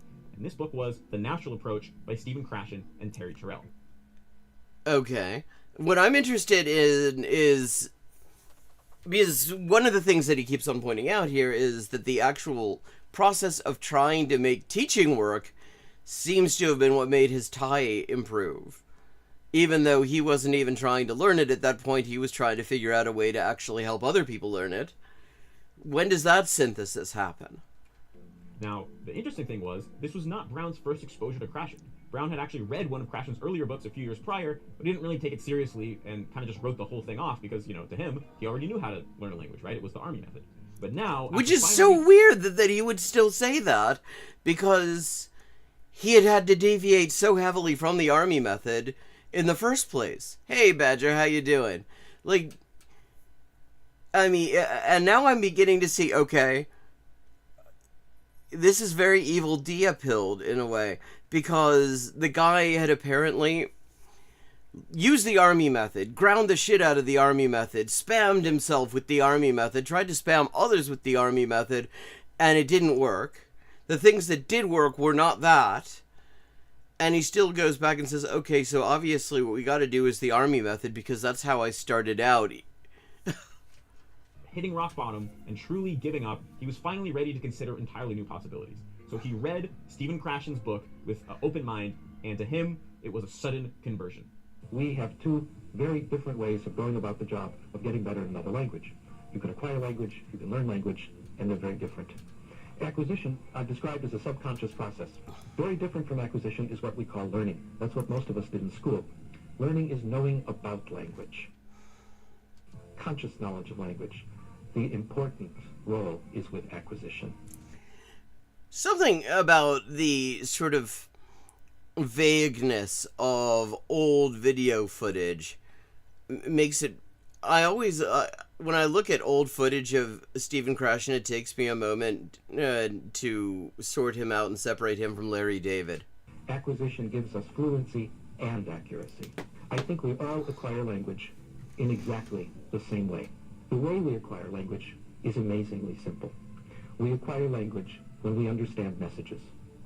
When people speak to us in another language and we understand what they say, language acquisition will take place. Okay, I think everyone watching this stream is pretty familiar with the overall theoretical framework that Krashen worked on, because we talk about it all the time. I'm kind of curious what Brown does with this. But because he had got insane amounts of comprehensible input. At Thai was not because he'd used the army method, but because he had got insane amounts of comprehensible input. Yeah. You see, Brown had this habit for over a decade where pretty much every single night he'd go to these Thai pubs where you could basically pay to have hot Thai girls just hang out with you.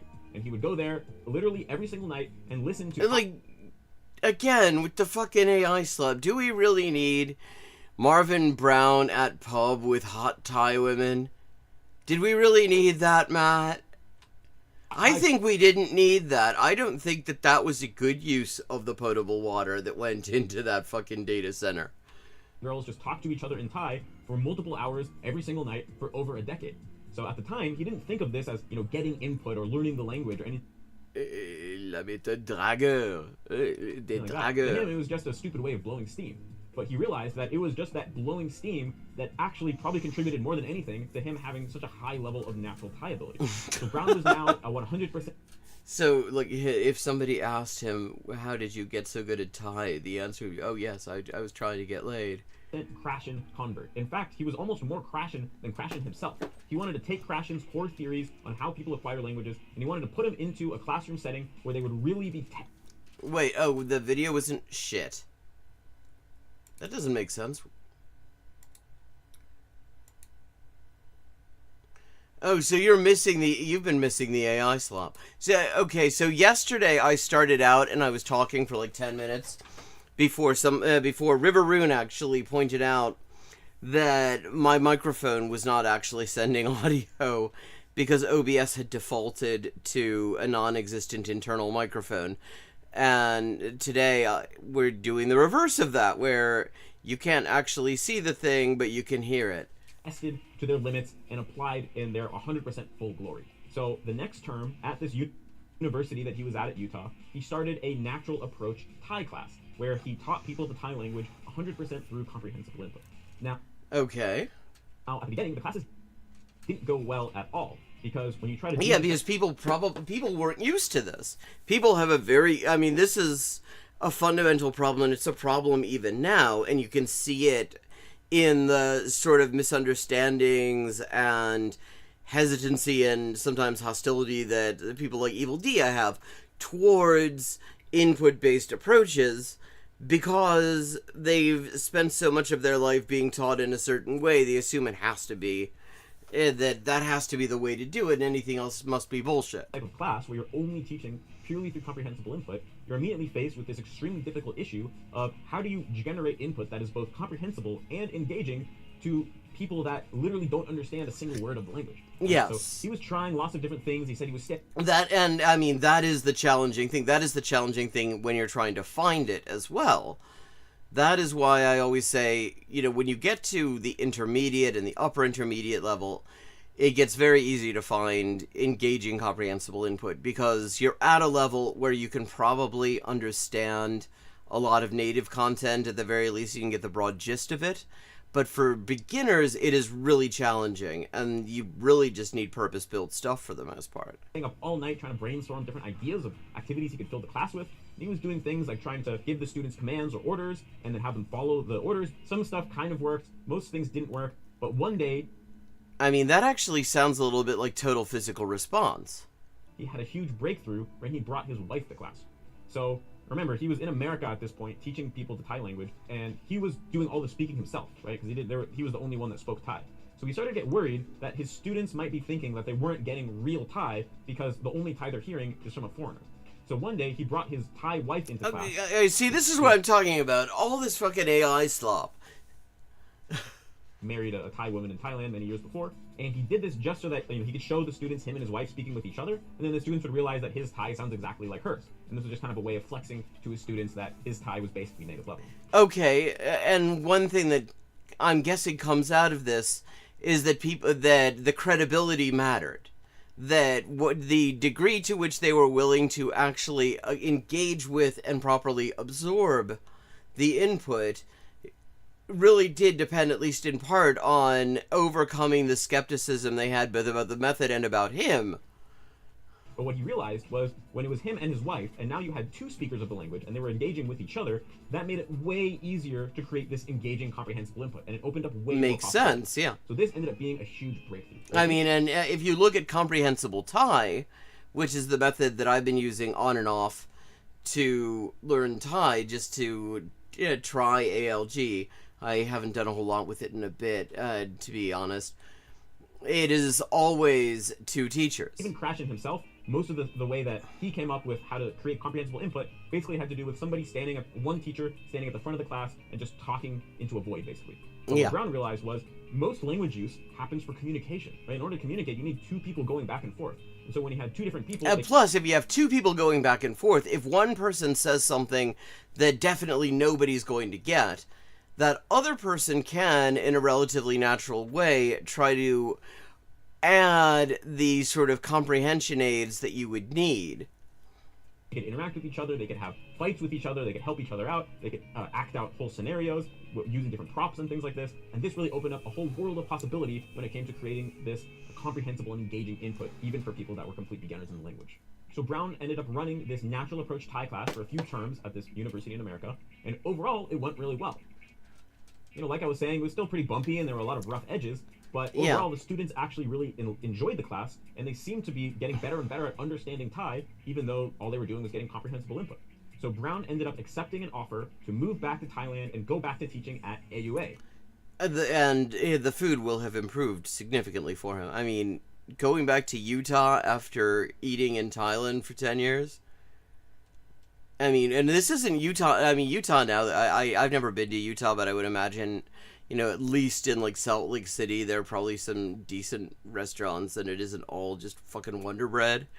But we're talking about, like, this is the 60s and 70s in Utah.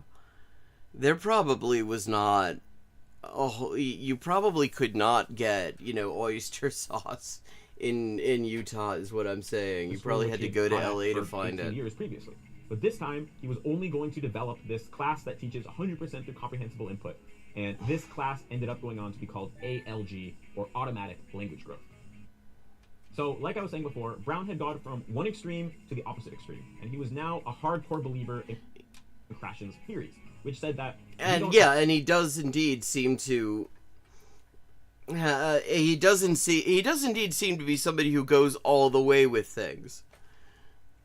Acquire language through speaking the language. We only acquire the language through getting input. And any time that we're speaking the language, we're simply using what we've already acquired, and we're not learning anything new. If you want to improve your English, it will not help you to speak English to yourself as you drive to work in the morning in your car. The ability to speak it will potentially improve your speaking.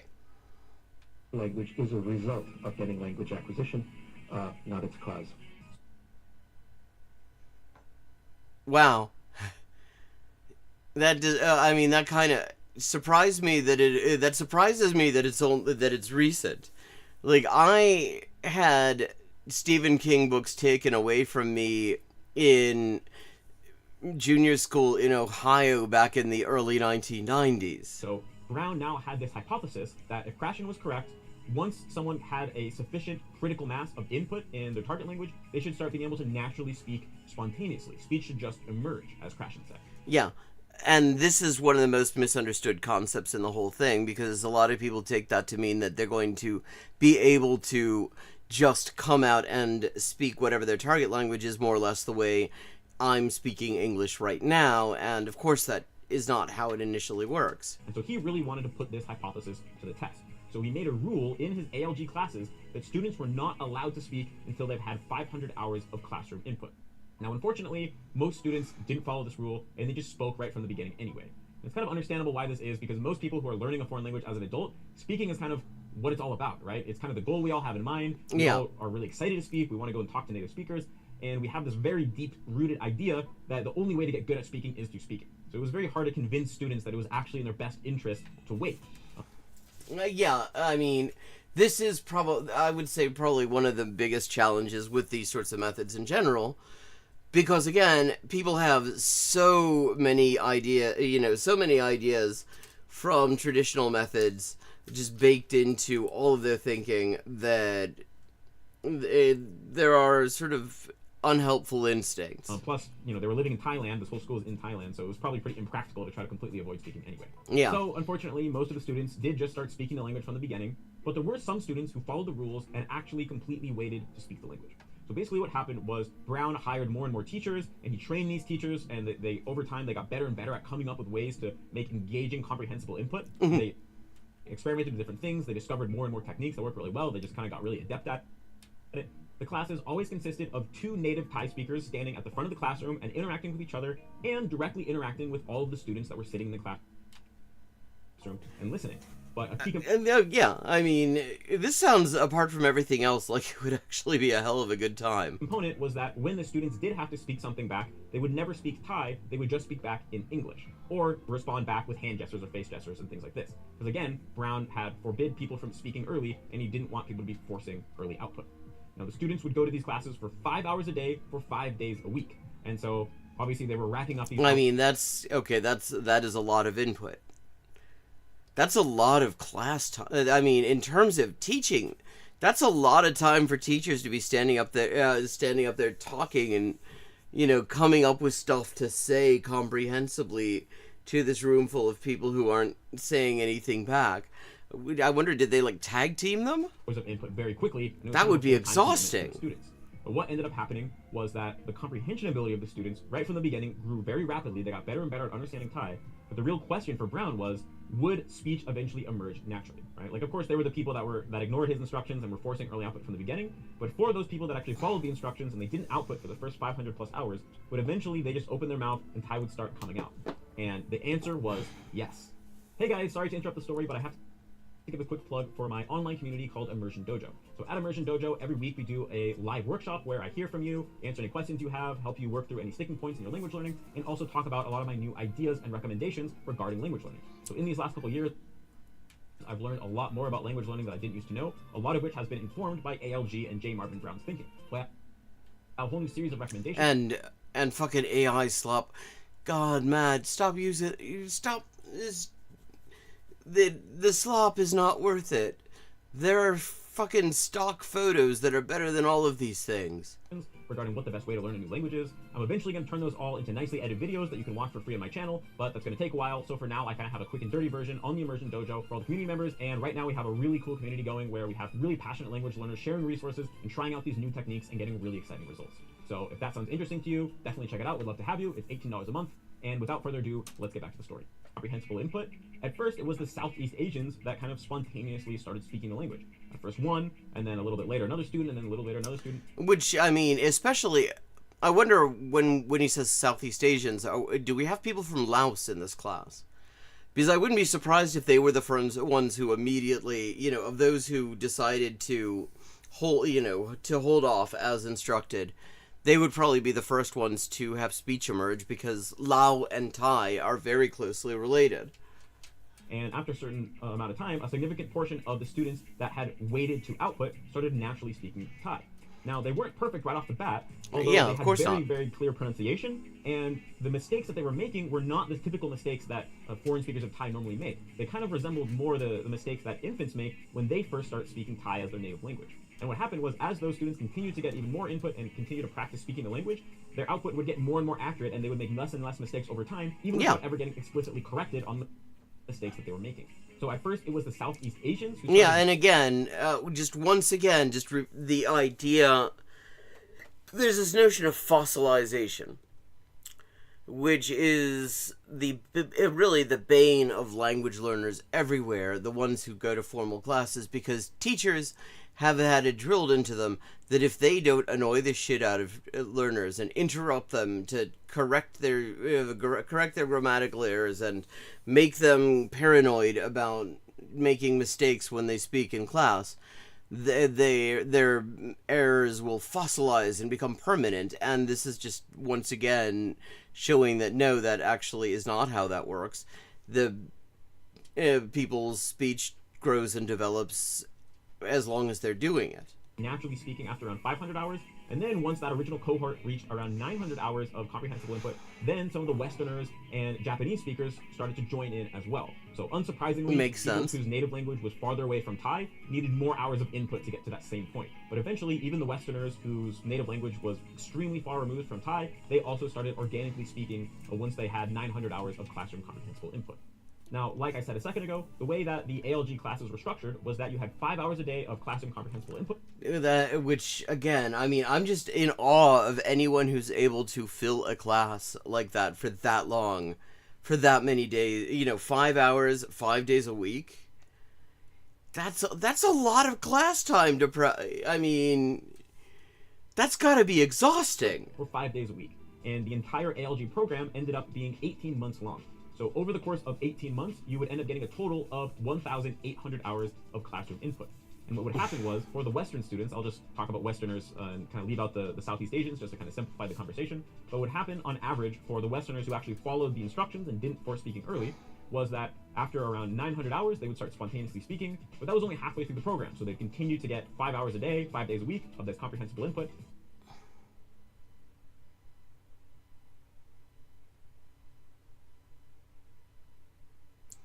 Yeah, and I'm sitting here, yeah, I mean, a lot of the advice you probably could get for free on the net.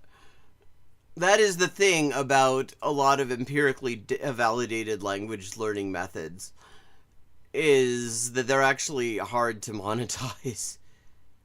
And they'd start speaking more and more, and the quality of their output, along with their comprehension, would continue to grow more and more, and once they'd hit that 18-month mark... I suppose what you're really paying for is access to him as somebody who has actually successfully done it. I think that is what people are probably paying for, that in the community. But, I mean, you could probably get the community. There's probably Japanese learner Reddits. There's probably an AJAT Reddit where you would probably get just as much of the community and probably about as much as the good advice. Or the comprehensible input, they would be full-blown fluent in Thai.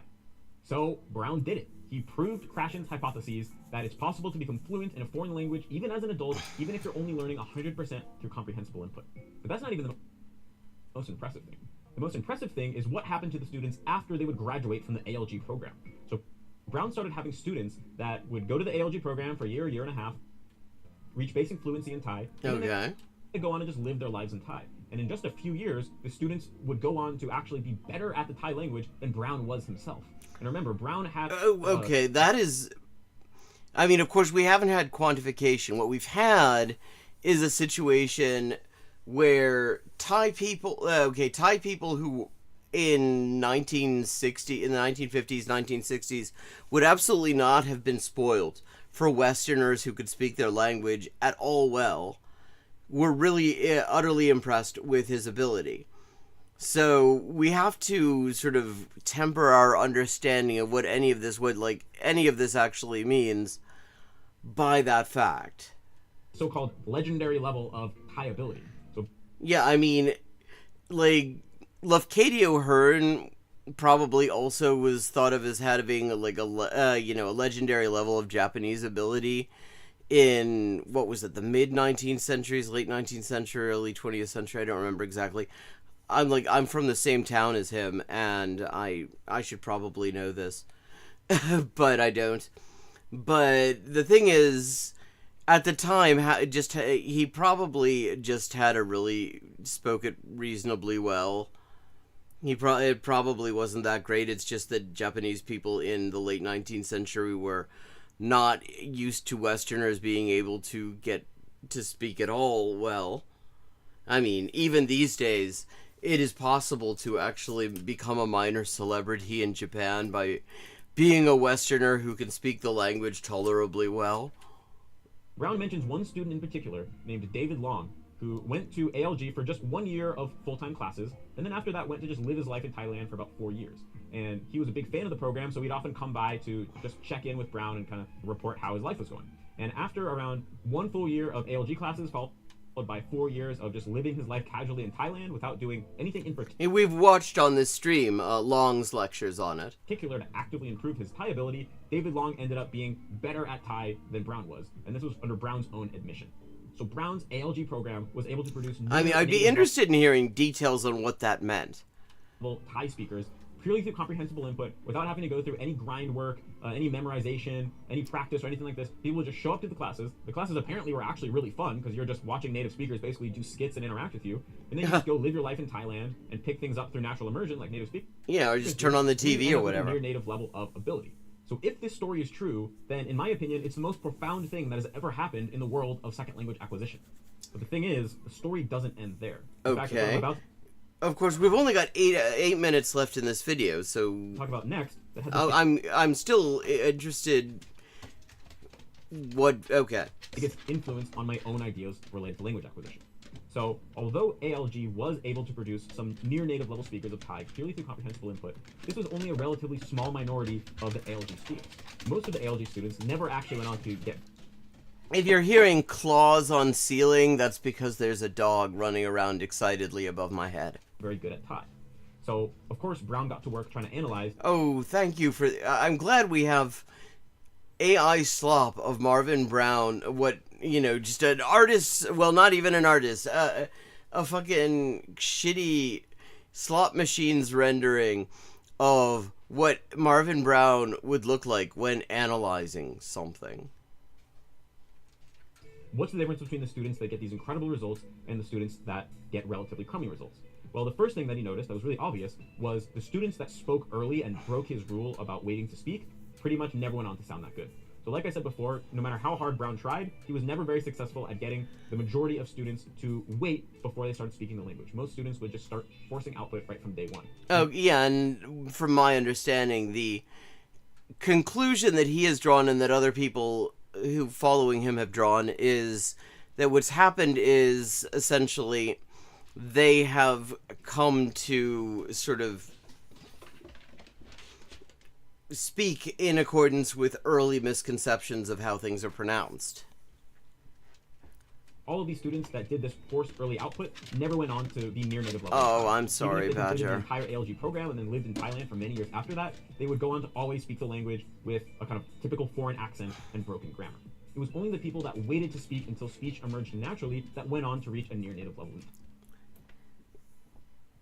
Interesting. I mean, I wonder if there probably are other factors in there. Because I don't think that the early speech necessarily is going to force that, because you're already developing, your speech is going to be developing over time anyway if you keep at it.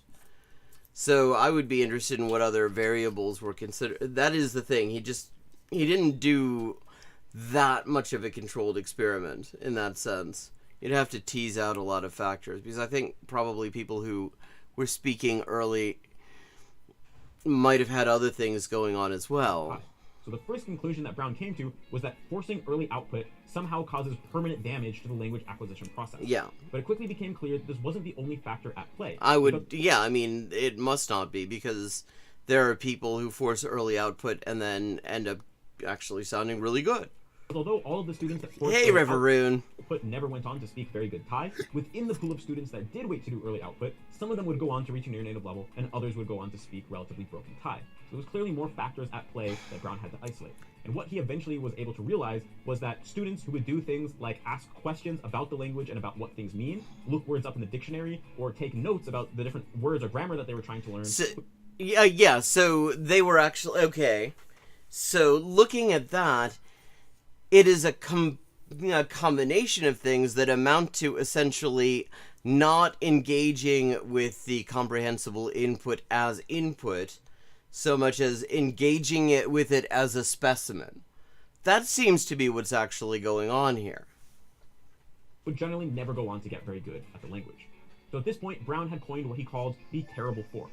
Forced early output, looking words up in the dictionary, taking notes, and asking questions about the language. People who did any of these four activities would generally never go on to reach a near native-like level of ability in the... Yeah, and I think the mistake here, to the extent there is one, is the idea that if you do these things ever... Yes, her name is Chloe. Her name is Chloe, and she is a fascinating cloud of floof. Because it isn't necessarily... The issue isn't necessarily doing these things ever. It is probably the fact that in a lot of cases, doing these things regularly indicates a mindset that indicates that you are not really engaging in the most beneficial way with all of this input. That is my reading of this. Language. But even so, there were still some people who didn't do any of the terrible four, would on the surface look like they were perfectly doing the ALG method, yet would still go on to speak relatively poor level Thai and wouldn't reach that native-like level. So there was some mystery X factor that Brown still wasn't able to isolate. And it wasn't until Brown tried to use the ALG method himself to learn a new language that it became clear what this final X factor Okay, now I'm curious. was. Brown wanted to learn a language through the ALG method himself to gain first-hand experience, because he knew that that would allow him to design even better classes. And it just so happened that some of the ALG teachers were native speakers of the Suotao dialect of Chinese. So Brown threw together a Suotao Chinese ALG class for him and the other teachers so that they could all get some direct experience learning the language through ALG. Okay, Brown interesting. This Suotao ALG class for 1 to 2 hours a day. See, I mean, and this is a problem that exists with a lot of teachers of languages.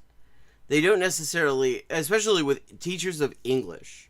Teachers of English as a foreign language often have no, they do not have the perspective of successful learners of another language. They often only speak the language they're teaching, so they are much more vulnerable to myths and misconceptions about the best way to learn languages, which make them very annoying as teachers, made even more difficult by the fact that when English is your target language, you practically can't avoid English input anyway. For 8 years straight. So he ended up going on to get literally thousands of hours of Suotao input. But despite this, he never became fluent in the language. And the reason for this, he realized, was because while getting input, he was thinking about the language too much. You see, Brown was a trained linguist, and according to him, he was one of the best linguists alive. And so he couldn't help himself. I mean, so let's say he does not have an ego deficiency, clearly. Aww. But compulsively analyzed every little aspect about the language. Without even really trying to, he was consciously analyzing the tones and the grammar structures and making comparisons between the other languages that he knew to try to deduce what different morphemes and different words would mean. And he basically was doing a lot of conscious study, you could almost say, on the language just by listening. Yeah, so, I mean, what we're getting at, once again, I mean, it's interesting, the way I phrased that a second ago really kind of fits, where the input is being seen as a specimen and you're doing all sorts of conscious analytical work on it. That mindset is probably one of the major impediments. And, I mean, I will say, it is possible to suspend that mindset. I mean, I do it when I'm doing, like, Thai and stuff. You can come back and actually do, analysis on it later on. But suspending that sort of thinking about the language for the duration of your exposure to input probably is very important. He was just sitting there and listening, and he wasn't doing early output or taking notes or looking words up. He was basically doing the equivalent of that all in his head just by analyzing the language.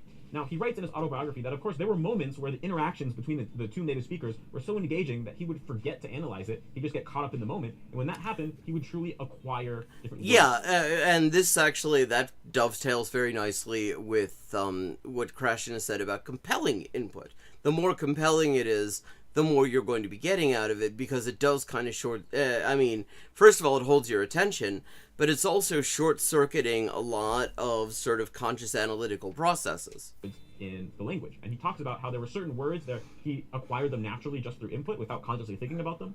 And for those words, he could use them pretty naturally if he ever tried to speak the language. It's like those words would just pop into his head. Whereas for all the other words and different aspects of the language... Yeah, I mean, that phrase, pop into his head, is an important one. And I would say when we're talking about speech emerging, that experience of things popping into your head is what we should be pointing out, because that is how you know where you are starting to be ready to speak, because stuff will pop into your head without you having to look for it. Consciously learned through analyzing the language, he could only use them through consciously thinking them up. So he kind of found that the aspects of the language that were acquired unconsciously, he could use naturally and felt very natural to him. But for the aspects that he consciously learned through analyzing the language, through thinking, he had to think to use those aspects of the language, and they never really went on to feel very natural. Yeah. And this experience led him to add on to the terrible 4 and turn it into the terrible 5. There was no forced early output, no taking notes, no looking words up, no asking questions about the Carl Eugene? This is a dog's name? Language and no analyzing language. Yeah, I mean, in fact, I would say the issue, you could actually just say that no analyzing encompasses all of it. Because the issue isn't so much that you do one of these things once or twice. The issue is how you're engaging with the language. How you engage with the input is essential. Because if you're engaging with it on that sort of scientific, sort of analytical level, then you're not understanding the messages. You're making observations about the sample. Okay, Riveroon, have you ever watched MST3K? Because that immediately reminds me of a movie that they looked at called Touch of Satan. And it reminds me of that because there's a cat in that movie called Andrew. Or Robert or something. Another sort of like completely unexpected pet name. And what he realized was that you could simplify this terrible 5 down into a terrible 1, which is no thinking about the language. Yeah, I mean, there is thinking about and there is thinking through the language. It is a mindset. This is the fundamental thing. And I think that actually makes it very challenging. It's the common denominator between all 5 of these factors. Whenever you're trying to use your conscious mind to contrive the language or consciously understand the language, that is a completely different process than the unconscious process of naturally acquiring the language, and that first process actually interferes with the second process. So yeah. The more that you consciously contrive and consciously analyze the language, that has permanent negative effects on how much you'll be able to acquire that language. Here, I don't think it's permanent. Yeah, Brown thinks it's permanent. I think that it probably, if you can actually, I think those effects will actually last roughly as long as the mindset that created them. I think if you actually manage at a certain point to sort of discipline the conscious analytical processes away when you're engaging with comprehensible input, then you probably would be able to actually improve the amount that you're benefiting from that input. But it does actually take a certain amount of discipline to do it. Through unconscious acquisition. Badger knows what I'm talking, knows the one, yes. This song is in the public domain. That's why we used it twice. Brown eventually ran ALG for 11 years before retiring in 1995 and passing down the ALG program to his star student David Long, who continues to run ALG at AU. Yes, actually we looked at this. In Thailand to this day. Brown's ultimate conclusion, which he came to after spending 11 years teaching thousands of students with comprehensible input and producing dozens of speakers who were able to speak Thai at a near native level, was that even as adults, we never lose the ability to acquire languages in the exact same way that infants do. I would say it's not necessarily the exact same way because there's all this other stuff going on, but it leverages the same functions within the brain. Instead, we actually gain the ability to engage in a completely different process, which is using our conscious minds to analyze and think about language. But this conscious process actually gets in the way of the natural acquisition process. So if we're only able to kind of get out of our own ways and not engage this conscious process, no matter how old we get, we always have access to that same kind of magic that infants use to become native level at whatever language they're exposed to. Yeah. But what about Brown's own Thai? Although Brown did learn a lot through immersion over the years, he also did a lot of this conscious study in the language, which he later came to the conclusion causes permanent damage. But in spite of this, he apparently had... Yeah, although one has to say his conclusions often massively trailed his experiences. Legendary Thai and would often get confused for a native speaker. Well, according to Brown, his own Thai was a kind of hybrid.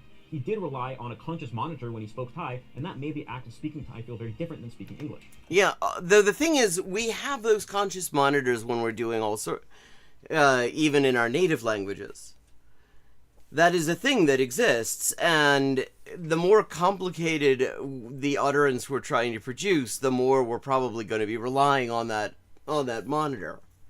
He has this quote that always really resonated with me because honestly, I feel the same is true about my own Japanese. When I speak Thai, I think in Thai. When I speak English, I think only in thought. I pay no attention to English. Brown passed. See, when I speak English, I think in English. I mean, I always verbalize. I don't know. Some people, I guess, don't do as much verbalizing of thoughts as others do, but I always verbalize thought. You know, it's very rare that I have an utterance that hasn't at least been a split second beforehand verbalized in my head. Away in 2002 at the age. This is also why sometimes I will get completely stuck in the middle of a sentence, because my brain has actually sort of run off way ahead with the verbalizing, and so my mouth is not able to catch up because there's now a huge gap. 77, shortly before completing an autobiography titled From the Outside In. After his passing, his close family and friends published this autobiography for free online, and that's what the majority of this video has been based on. Oh, okay, it's available for free online. Okay, very cool. I highly recommend reading the entire autobiography yourself because Brown left us with so many insights which I wasn't able to include in this video. Yeah, I mean, if it's available for free, fuck it. Yeah, yes, definitely.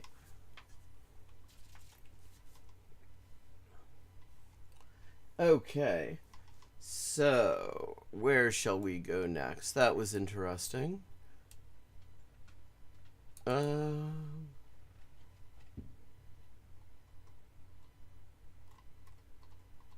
have so much stuff and I've only looked at a very small amount of it. So maybe there are things that have been sitting in here for ages.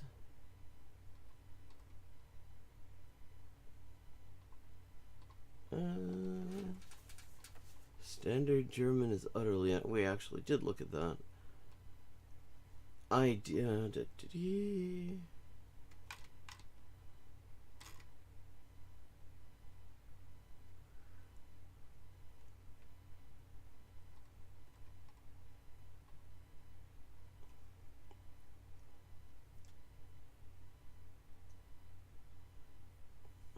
Okay. Kanami Naito's got an interesting, always has worthwhile videos. So this one is called Escaping from Politeness. Wow. Let's see. Yeah, there we go. A bit of definition, always nice. Gonna drop this link in chat.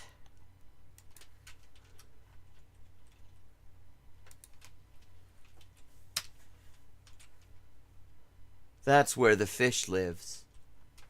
Hi, I'm Kaname. In this video, I'm going to talk about breaking formality of Japanese language so that you can get close in relationship to a person you are talking to. People now... Something that is actually, I can't help observing that there have been long discussions about exactly this on Yuru Gengo Radio.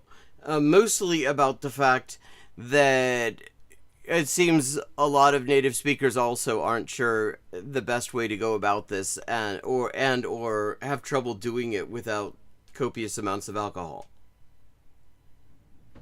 Are really afraid because the alcohol provides a safety net. You can later just say, you can just sort of say, you know, torikesu. Just kind of revoke it. People, so they cannot escape from using polite form all the time. Even when they want to get close in relationship to the person they're talking to. I want to be friends with you, but I'm afraid of offending you, so I still keep using polite form. Yeah. For example, when you... Yeah, I mean, this shift, this is a thing that actually, again, really, even native speakers have trouble managing this, because that sort of transitional phase does involve the risk of finding out that, you know, the risk of rejection, the risk of giving offense and everything. This is a challenge that is not just amongst foreigners. To your colleague, you always speak in polite form, but you have a good relationship with the colleague. So you are thinking, maybe I want to be friend with your colleague. Maybe the colleague are thinking the same way, but in many situations in Japan, they cannot ask each other out. Because they are afraid before they ask question, they are afraid of, oh, I want to be friend with this person. Maybe I want to ask the person out for a drink or something. But maybe I shouldn't do it. Because I'm afraid of offending this person. ため吐く Asking this person out might be trouble for the person. In Japanese, people say 迷惑をかける all the time. So Yes. in the head, they're thinking 迷惑をかけるかもしれない。もし私が誘ったら迷惑かもしれない。断りづらいしな。Yes, the word meiwaku is one of the highest frequency words in Japan, probably. Certainly, in my experience, it gets used a lot. It's the same It is a reason very why important many concept. of them now cannot break their formality. It is better for them to speak in casual form for sure because they want to be friends. Casual form sounds very friendly. One interesting thing is, if you go to Japanese hospitals, many nurses, they speak in casual form to their patients. Yes. Because they want their patients to feel at home.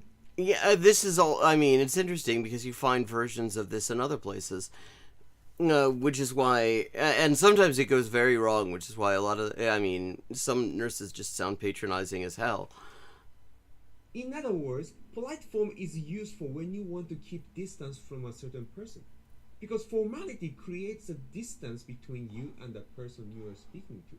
So for example, a guy broke up with his girlfriend. They used to talk in very casual form. But after breaking up, the girl started to talking to him in very polite form. ミカは何注文するの？私アップルパイ。あ、俺と同じだ。真似すんなよ。真似してないよ。タクが私の真似したんでしょ？ He does a really good job with the translations of these. お前が真似したんだろ？じゃあ半分こしない？私ティラミスも食べたかったから両方頼んで半分ずつ。ティラミスとアップルパイを混ぜるのか？そんな味、それまずくなんだよ。食べよう。あ、ミカ、久しぶり。あ、お久しぶりです。最近どう？お久しぶりですだけじゃなく、お久しぶり。お元気？はい、元気です。息災でござります。なんか話し方が冷たいな。なんで敬語で話すんだよ。いや、今はそういう関係ではないので、今ちょっと忙しいのですいません、失礼します。Formality is important to keep some distance from other people. It is also used to show respect to people you are speaking to. But when you want to be a friend with someone, formality always became obstacle for them. So some sociable people, those who are good at making friends, they are often good at speaking casual form. Yeah, I mean, the thing is, there's being good at speaking it, and then there's the skill of actually getting to it. When you are talking to such person, Because, I mean, you realize yourself. タメ語でいいよという言い方もあるんだけど、それも迷惑だ。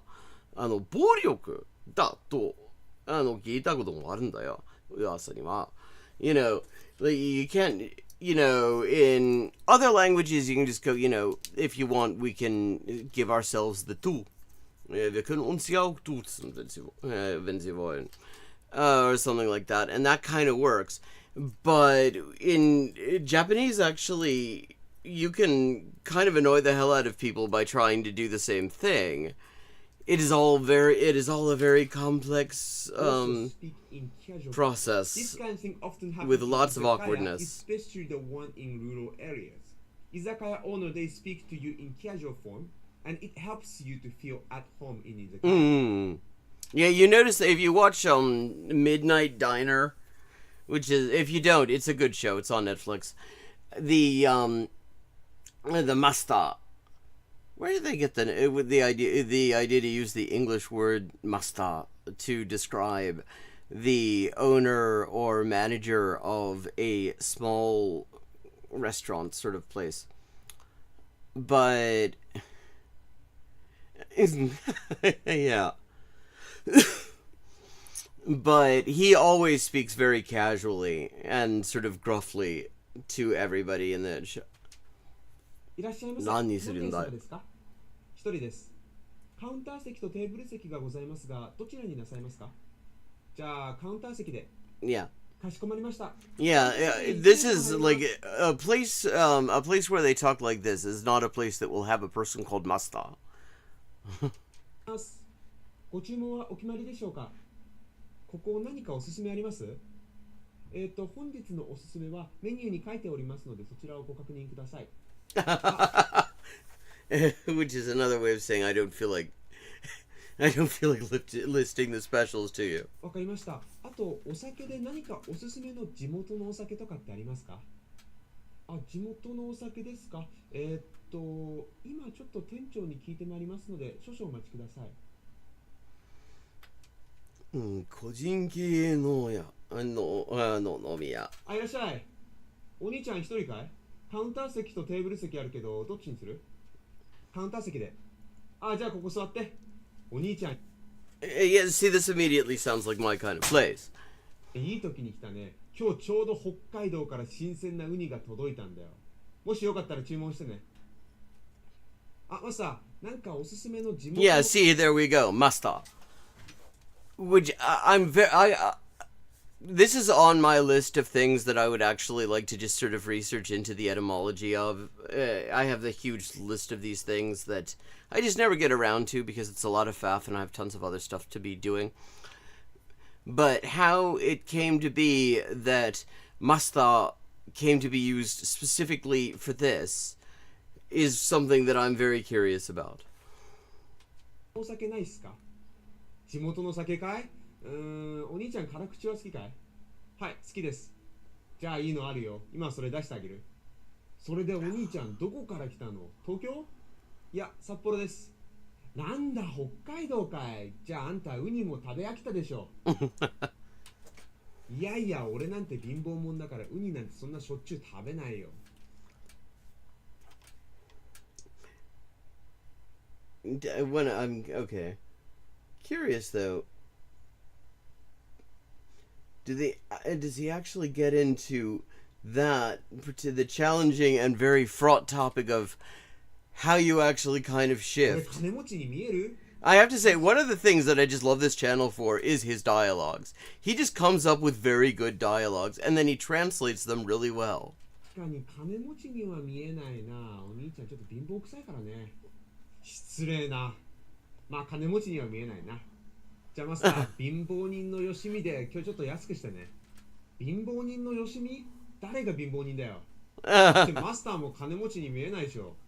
そりゃ金持ちだったらこんなボロい店やってないよ。ボロい店やって。まあせっかく北海。Okay. Yeah, I don't think I linked this one, so let me just drop that link. That, I mean, his dialogue, he often does a very good job of explaining concepts, but his dialogues themselves are always entertaining and very well translated. And I think I'm just gonna call it an evening for today. Thank you to everyone who joined in. I hope you enjoyed the stream, and if you did, you'll be glad to know that I will be back on Friday at 4:30 p.m. US Eastern Time. Now I'm gonna just get myself something to eat because I'm just really quite tired somehow.